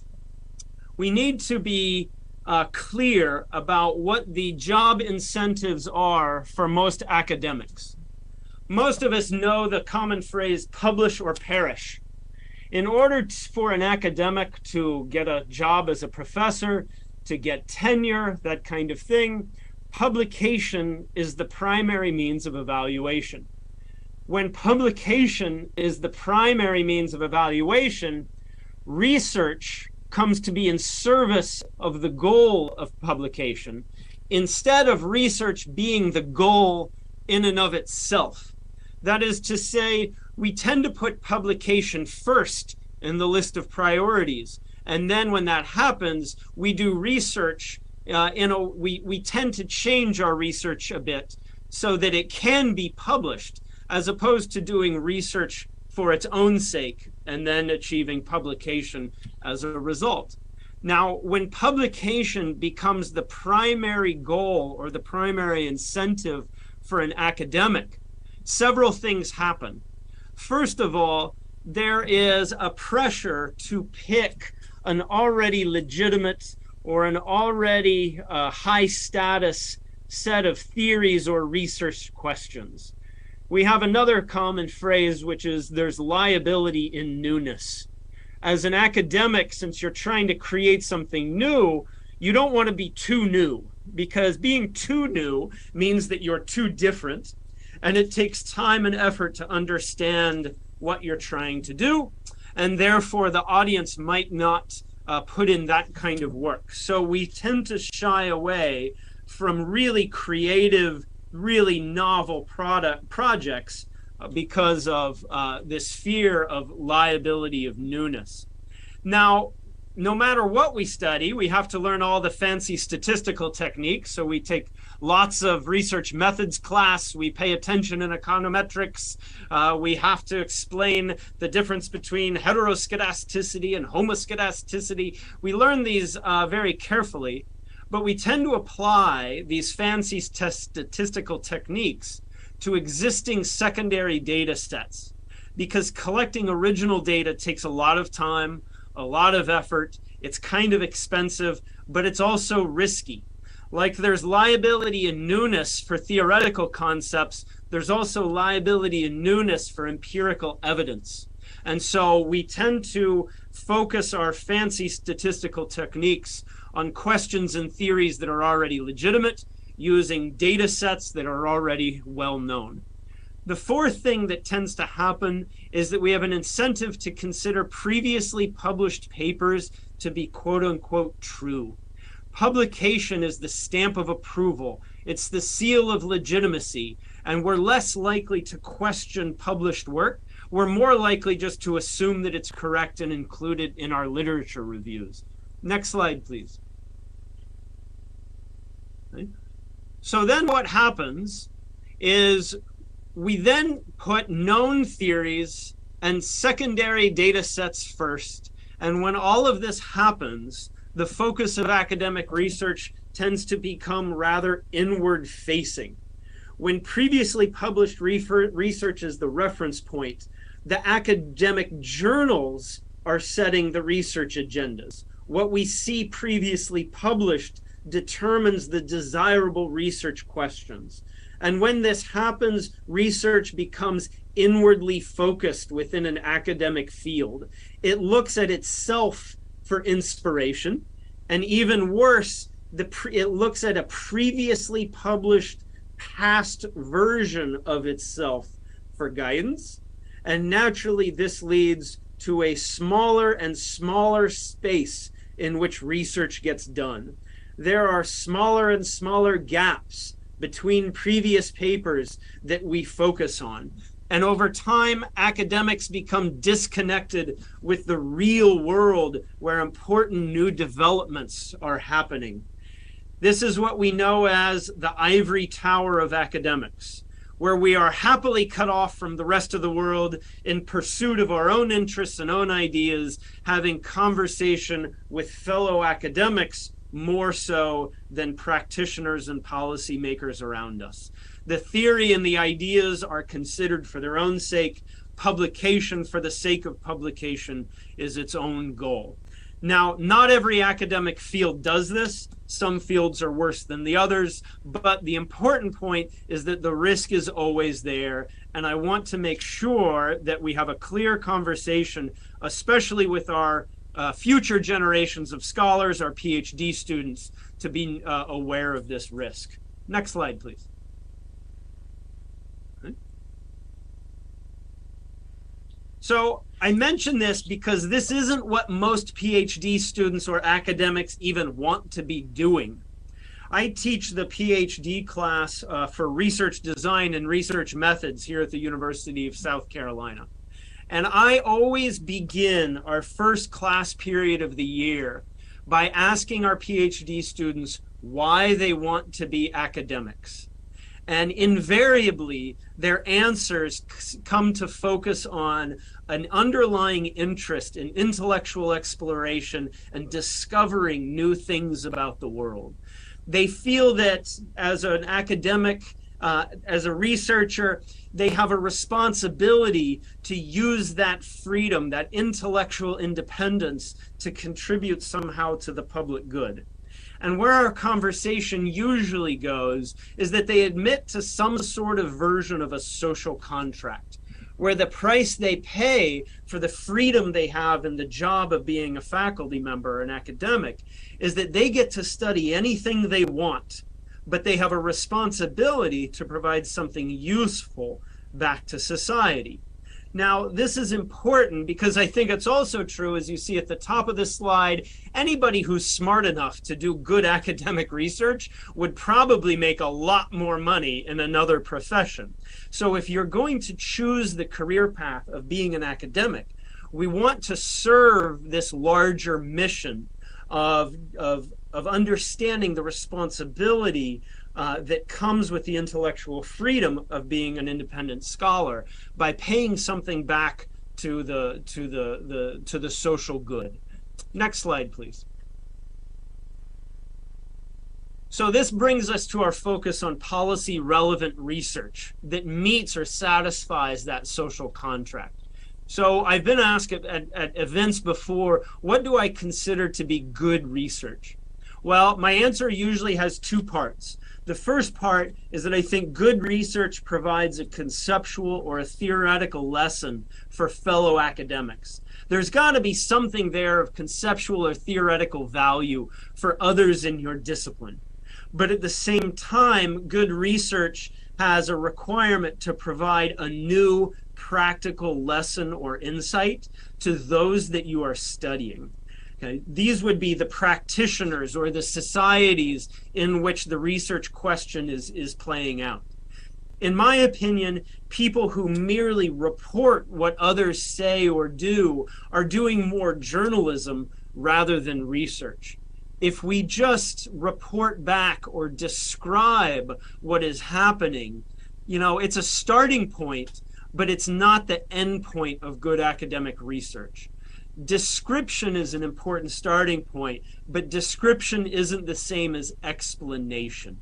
Okay? And so whether it's other academics or it's policymakers or business practitioners, they can look around themselves and see what is happening. Description is already available to them. It's the researcher, it's the academic's responsibility to move past that, go deeper than that, and move into explanation. In order to do this effectively, we have to recognize that policymakers are understandably very risk averse. Yeah? They don't get a chance to change policy very often, and those policy changes have big consequences. Academic reviewers, surprisingly, aren't that much different. When you get a reviewer in an academic journal, they're also hard to please, because if they choose to accept your research for publication, that becomes part of the historical record, and they can't change that either. So both policymakers and fellow academics are both rather hard to please, and for very good reason. But there's some similarities across them. First of all, they both value an important question. There's got to be a reason to think about our research subject or our research question, something that's important or impactful. We have to be able to explain the value of the questions that we're trying to answer. Financial inclusion, of course, is one of these questions or one of these areas, and I think a very good job has been done in explaining the reason why it's impactful. The second is that both policymakers and academics value good empirical evidence. In order to have a good answer to a question, there has to be a solid base of evidence for your answer. The subject has to be objectively captured and measured. We need to believe the empirical evidence. And third, we have to make skilled use of that evidence. The PhD student or the researcher otherwise, we have to have confidence in the answer that they find, which means that they have to be well trained and do quality analysis of this good evidence. And so we can put these together and think about a process for what might be called good research that's relevant to the real world.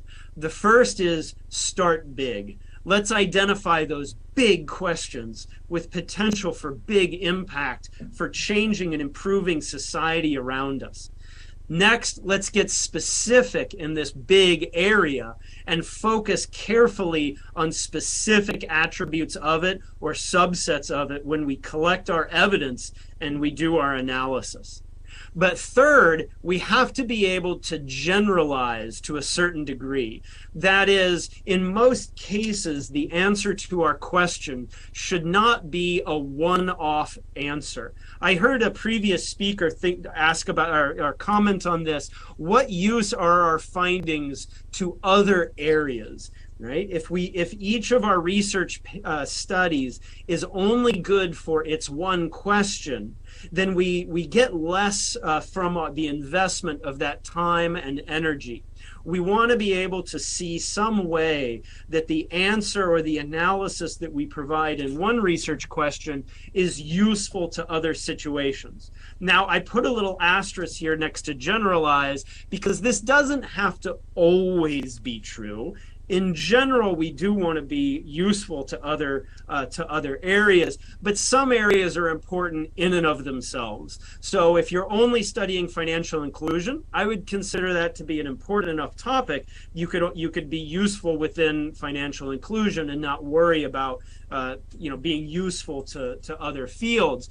But if you study something within financial inclusion, you should have something to offer other financial inclusion scholars.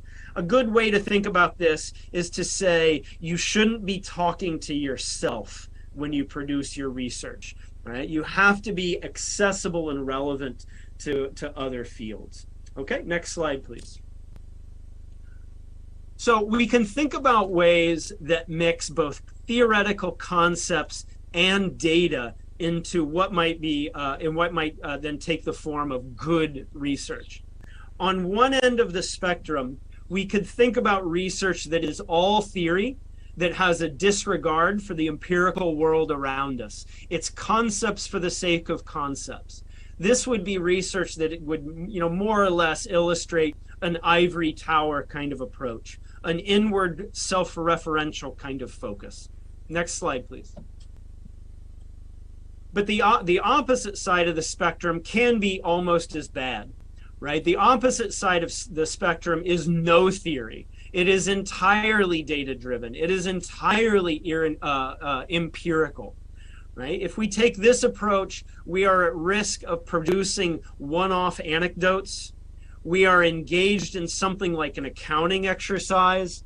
This is the kind of thing that artificial intelligence and machine learning would produce, where the only interest is in finding a pattern in the data, but we don't know or care conceptually why that pattern emerges, right? And of course, we're not generalizing here. We're only looking at a single pattern in the data for the sake of discovering that pattern.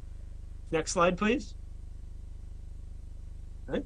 In the middle is what I call the sweet spot, which illustrates what I said on the previous slide.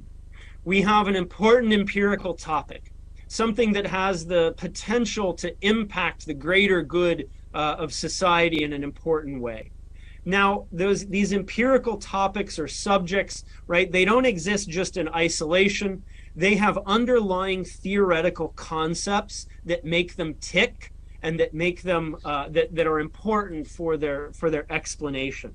And so once we give attention to those underlying concepts, we can think about how to measure them empirically, and the answer that we produce through our analysis is going to provide important lessons for others in the future.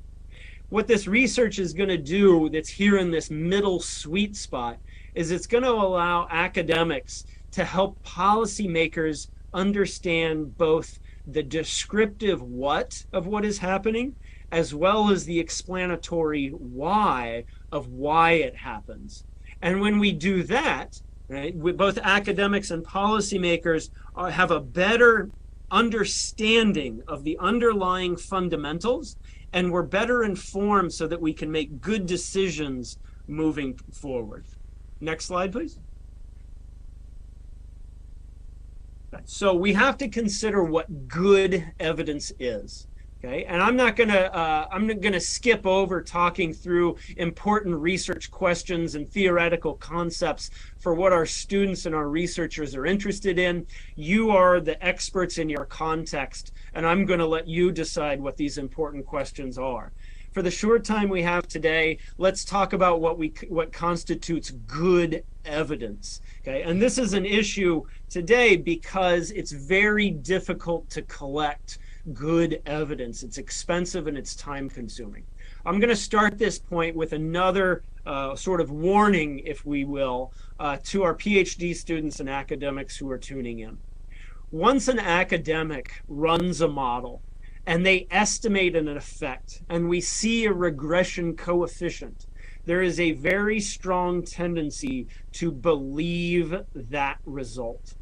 We use our statistical programs like SPSS or Stata or R, and when something that sophisticated shows us a regression coefficient, it takes on an element of truth. how could R be wrong, right? I put my data into it, I formulated my model, it spit out my answer. It's very hard to unsee a result once it is even estimated. And what happens next is that it shapes our thinking. When we see the result, we take it as a benchmark or a reference point, and it shapes the future direction of our research, right? Some of us even use it like a construction project where we work with the data until it gives us an answer that seems satisfying to us, and then we build the result we keep building our research from there. This becomes particularly important if we have hypothesized or predicted a particular relationship. There is a tendency to stop our investigation once our regression coefficient supports our hypothesis, or to continue running different models until our hypothesized result is actually supported. Okay?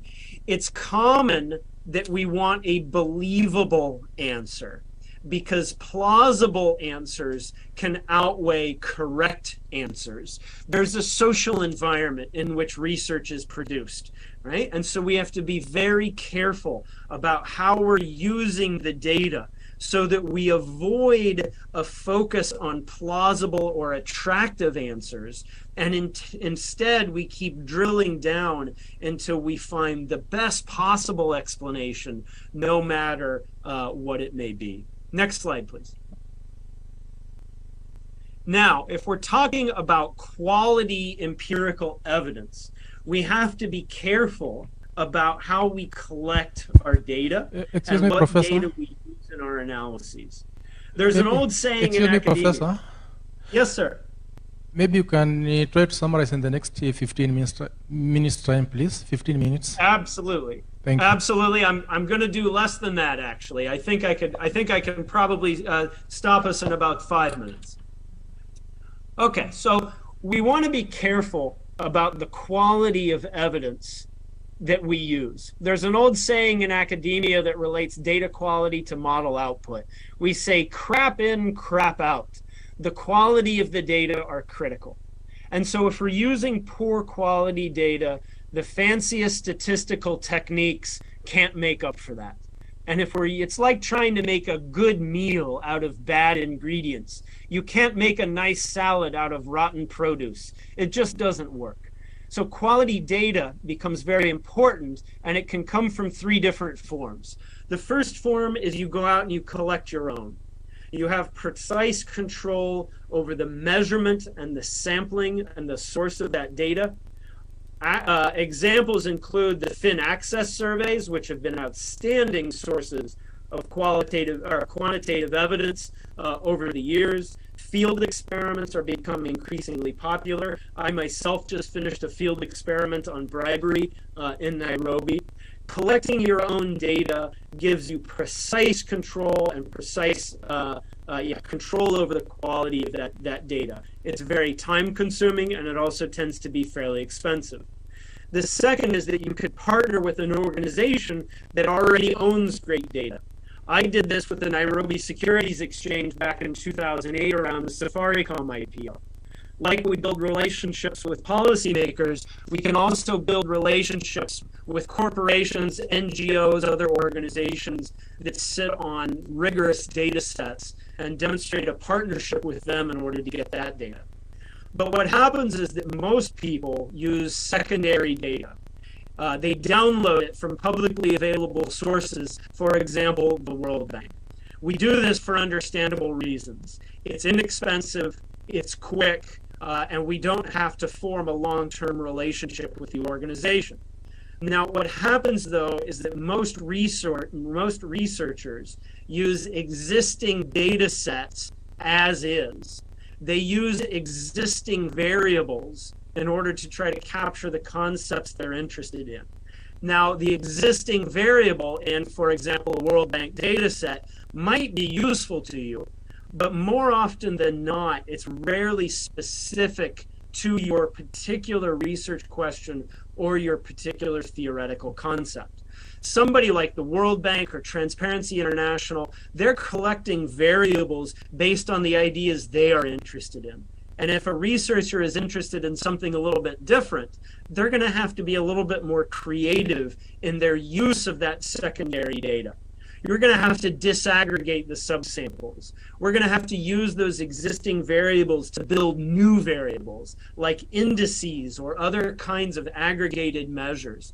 I have a week-long research methods course that I've been teaching for years now at the University of Stellenbosch down in Cape Town, South Africa, exactly on this topic, to help young scholars understand more creative ways to use secondary data sets. Because unfortunately, we get a lot of mismatch between the questions and concepts we're interested in and the empirical evidence that's available when we use other people's secondary data. Okay, in just the last few minutes, I'll show you one example. If I could have the next slide, please. I'll illustrate one example of what I think is a policy-relevant way to creatively use existing data to address a question of broader social importance. I'm going to briefly illustrate a 2015 project that I did with FSD in Nairobi. Amrik Khair joined me in this with a few other co-authors. At the time, of course, M-Pesa, which is still true today, M-Pesa was given great credit for increasing financial inclusion in Kenya because M-Pesa is considered a formal financial product. And once we dug a little bit deeper into the data, what we found is that the vast majority of M-Pesa users were using M-Pesa for financial behaviors that were still in the informal sector and would have otherwise be considered financially excluded. Okay? So we asked the question whether or not all M-Pesa users should automatically be classified as financially included if they're simply using M-Pesa for the same kinds of informal financial practices they were doing all along. Okay? So the idea was that if M-Pesa is used for the same kinds of excluded practices as cash, perhaps financial inclusion is being overestimated in Kenya. And we used the 2006, 2009, and 2013 waves of the FinAccess survey to look at this. So next slide, please. So I don't know how well you can see this, if the table is large on your screen or if it is small. But you can see if the individual numbers are too small, you can still see three large groupings. We took the FinAccess data and we looked at the financial behaviors that Kenyans were reporting using M-Pesa to enact. And we classified these according to financially excluded access strands, informal access strands, and financially included formal access strands. And the important thing to see in this table is that the vast majority of M-Pesa use is for financial behaviors that fall into the financially excluded access strand. For example, 94% of all M-Pesa users used M-Pesa to send or receive domestic remittances with family and friends. 40% used it just as an alternative to a place to store their cash. 20% used it as a safe place to store cash while traveling. Okay, if you go down to the financially included formal access strands, none of the financial behaviors were used by more than 10% of M-Pesa users. And so what we see here is that a very large portion of M-Pesa use still falls within the financial behavior or activity of what we would consider to be financially excluded persons. Next slide, please. And this will be my last slide. So what we did next is we charted this out to ask what financial inclusion would look like in Kenya if we took out these M-Pesa users, these mobile financial services users who never used M-Pesa for a financially included practice. Right? So if we see at the top here in 2006, 2009, and 2013, we see the growing financial inclusion that is largely driven by M-Pesa adoption. Panel A here includes M-Pesa use as a financially included practice. And when we do that, we see that from 2006 to 2013, we see the dramatic increase in financial inclusion in Kenya, such that Kenya has almost 70%, somewhere between 65 and 70% financially included. Okay? But that includes these M-Pesa users who don't engage in formal financial practices. So what panel B does is it re-represents this data, excluding these users who do not use M-Pesa for a formal financial practice. And there the story changes dramatically. Okay, what we find is that financial inclusion, if you exclude those who only engage in informal financial practices, falls to below 40%. It's a radically different view of financial exclusion if you look at the actual behaviors of people as opposed to merely their adoption of M-Pesa use. Okay, and we could skip to the last slide because that concludes. I'm cognizant of the time. I thank you for your attention, and I hope that my comments have been useful to all researchers in the audience, but especially PhD students plotting a research future. Thank you for your attention. Can you appreciate him? Okay, thank you very much, Professor Chris. I think you will agree with me that he has a lot of knowledge in this area of research in relation to the relevance of policy, and so it is very important to policymakers and the researchers. At this juncture, I wish to call upon Mr. Chironga to come and give a vote of thanks. Thank you very much for your patience. I know time is really gone, but whatever we are doing is very important, or covering is very important. So just bear with us. In the next few minutes time, we'll be winding up. Thank you. I think let's appreciate William for being on the hot seat. My task here is very simple. First of all, I want to say the students who are in this room, we are very lucky. I think when I left university more than almost 20 years, 30 years ago, we never had these opportunities. I used to be the secretary of Economic Students Association during my undergraduate. We looked for these opportunities we could not get, and therefore we are giving back to the community because we want to mentor these young researchers to make sure that when our time comes, we have able people to conduct research. So let me go straight to vote of thanks. First of all, we've had incredible leadership from Central Bank of Kenya, our Governor, Dr. Patrick Njoroge. I hope he's following online. He has been very instrumental to see to it that this day happens. Without, I think it's not secret, at one point when we received 11 submissions, we sat in the room with Amrik here and Geraldine, Tavnit, Samuel came, and we wanted to cancel the entire exercise. We actually did a brief and went to our governor. And governor asked, there are men and women who put their time in writing these papers. Please go up to the end. And we are happy that the 4 papers which were presented here today were as a result of his encouragement. So we really want to thank Dr. Njoroge for his leadership to make sure that this day happened.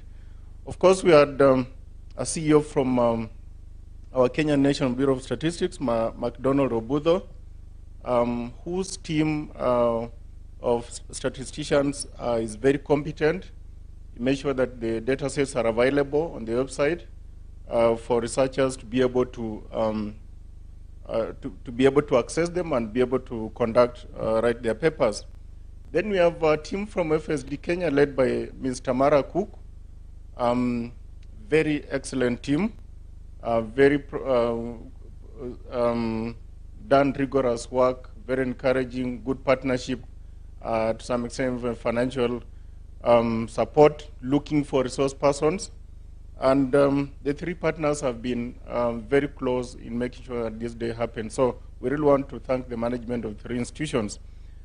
Also want to recognize Professor Tavneet Suri from MIT, Sloan School of Management in the US. She not have been, we had actually planned for this day for her to be here, but unfortunately she could not make it. For offering encouragement and providing comments, getting reviewers, and also offering the cash prize, which will be given to the best paper on Friday. We also want to thank Professor Christopher Yankee for very thoughtful presentation in terms of research, and I just wish we had professors like those ones when we were in school. Would have been better researchers than we are today. But of course, we are not lowering our bar. We are much more experienced in terms of policy research.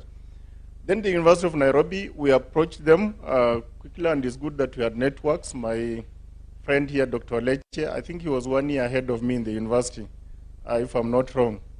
And I think I used to admire him being, I think you had, that time you were a master's student or something, and I just used to admire how you were conducting yourself. But here you are, we are now working as partners to make sure that such seminars work. We approached him, and he was able and willing to make sure that the university is prepared to host the seminar we've had today. In terms of venue, publicizing the seminar. So all those ones we really appreciate, and all your colleagues who have made this possible. Of course, we would not have been in this room without authors of these papers. The 4 papers, please let me start with the 11 papers we received. We went through your iterations, and the 7 papers which we could not allow for presentation today, they just require a bit of fine-tuning, and they are very good papers, very nice topics, which I encourage the authors. We should be able to conduct them and just ask them to look at a few comments so that we can upgrade them. Our vision for these 4 papers, ladies and gentlemen, is to see where we can, first of all, graduate into peer-reviewed journals, and if possible, into a peer-reviewed book. Now, at that point, we will be able to let you know once you've considered all the comments. Then we should be able to progress with you to make sure that they appear in a peer-reviewed book, which is very good for you as academics going to the future. So thank you for making this day to happen. Of course, we had very good discussions, very good comments. My colleagues from Central Bank, Roslyn and Maureen, and the colleagues from the universities, I think you did justice to those papers. And I know more, you would have provided more comments, but I think time limit. So we thank you for your time reading through and providing comments. We had participants here and those following us online. Thank you for your time and patience. The only limitation which you'll bear with us, we could not allow for panel, for plenary questions or discussions. And I know you have ideas which will have contributed to the comments. So next time, please, you'll have time. Then our technical team, the crew, I think is the Bamba team. We've been able to see ourselves on the screen across the globe because we have many people following us now in the US, in Malaysia, other African countries. because they want to learn from what the value you are getting out of the financial FinAccess data sets. Of course, the catering department, many of us, our energy levels were going down, but I think we've been able to get some energy.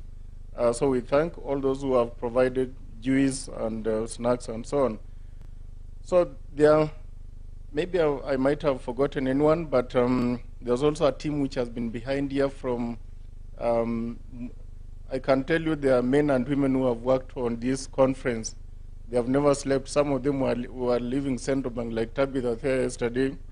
Left around 9 o'clock, preparing for this, and we've been working day and night over the weekend to make sure that we have panelists, we have presentations, and everything is working out well. So I just want to end here and invite all of you for the conference at Kenya School of Monetary Studies, which begins tomorrow. We have incredible research outputs which will be presented tomorrow and Thursday. We welcome all of you so that you can be able to benchmark what we want to do or what we are doing with what other researchers have done. We'll cater for a lunch. All the teas, everything you want to eat, we'll eat at KSMS. Unfortunately, we'll not provide transport or accommodation, but you are welcome. Thank you very much. I end here my vote of thanks. Have a nice evening.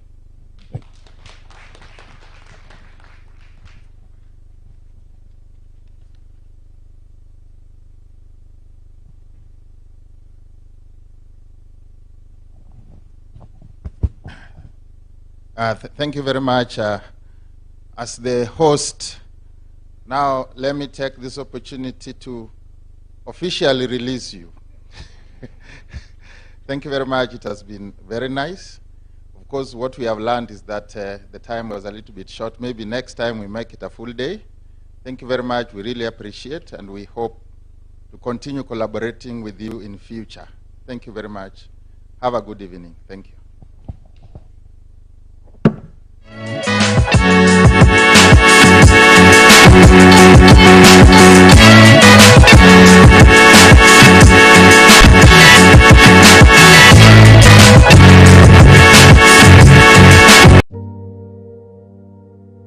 Tennis star Naomi Osaka has written an article for Time magazine addressing athletes and mental health. The 23-year-old recently withdrew from the French Open after refusing to take part in mandatory press conferences. Osaka says that she did it, quote, to take care of myself mentally. But I think I'm gonna take a break from playing for a while.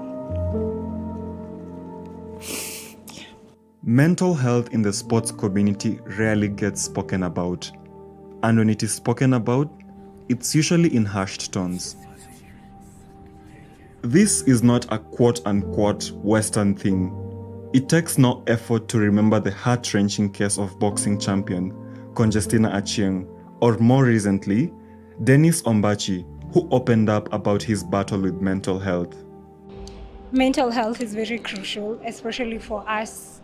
For me as a creative, the mind space I am in when I am creative is what determines the output I now give to people. Mental health is key.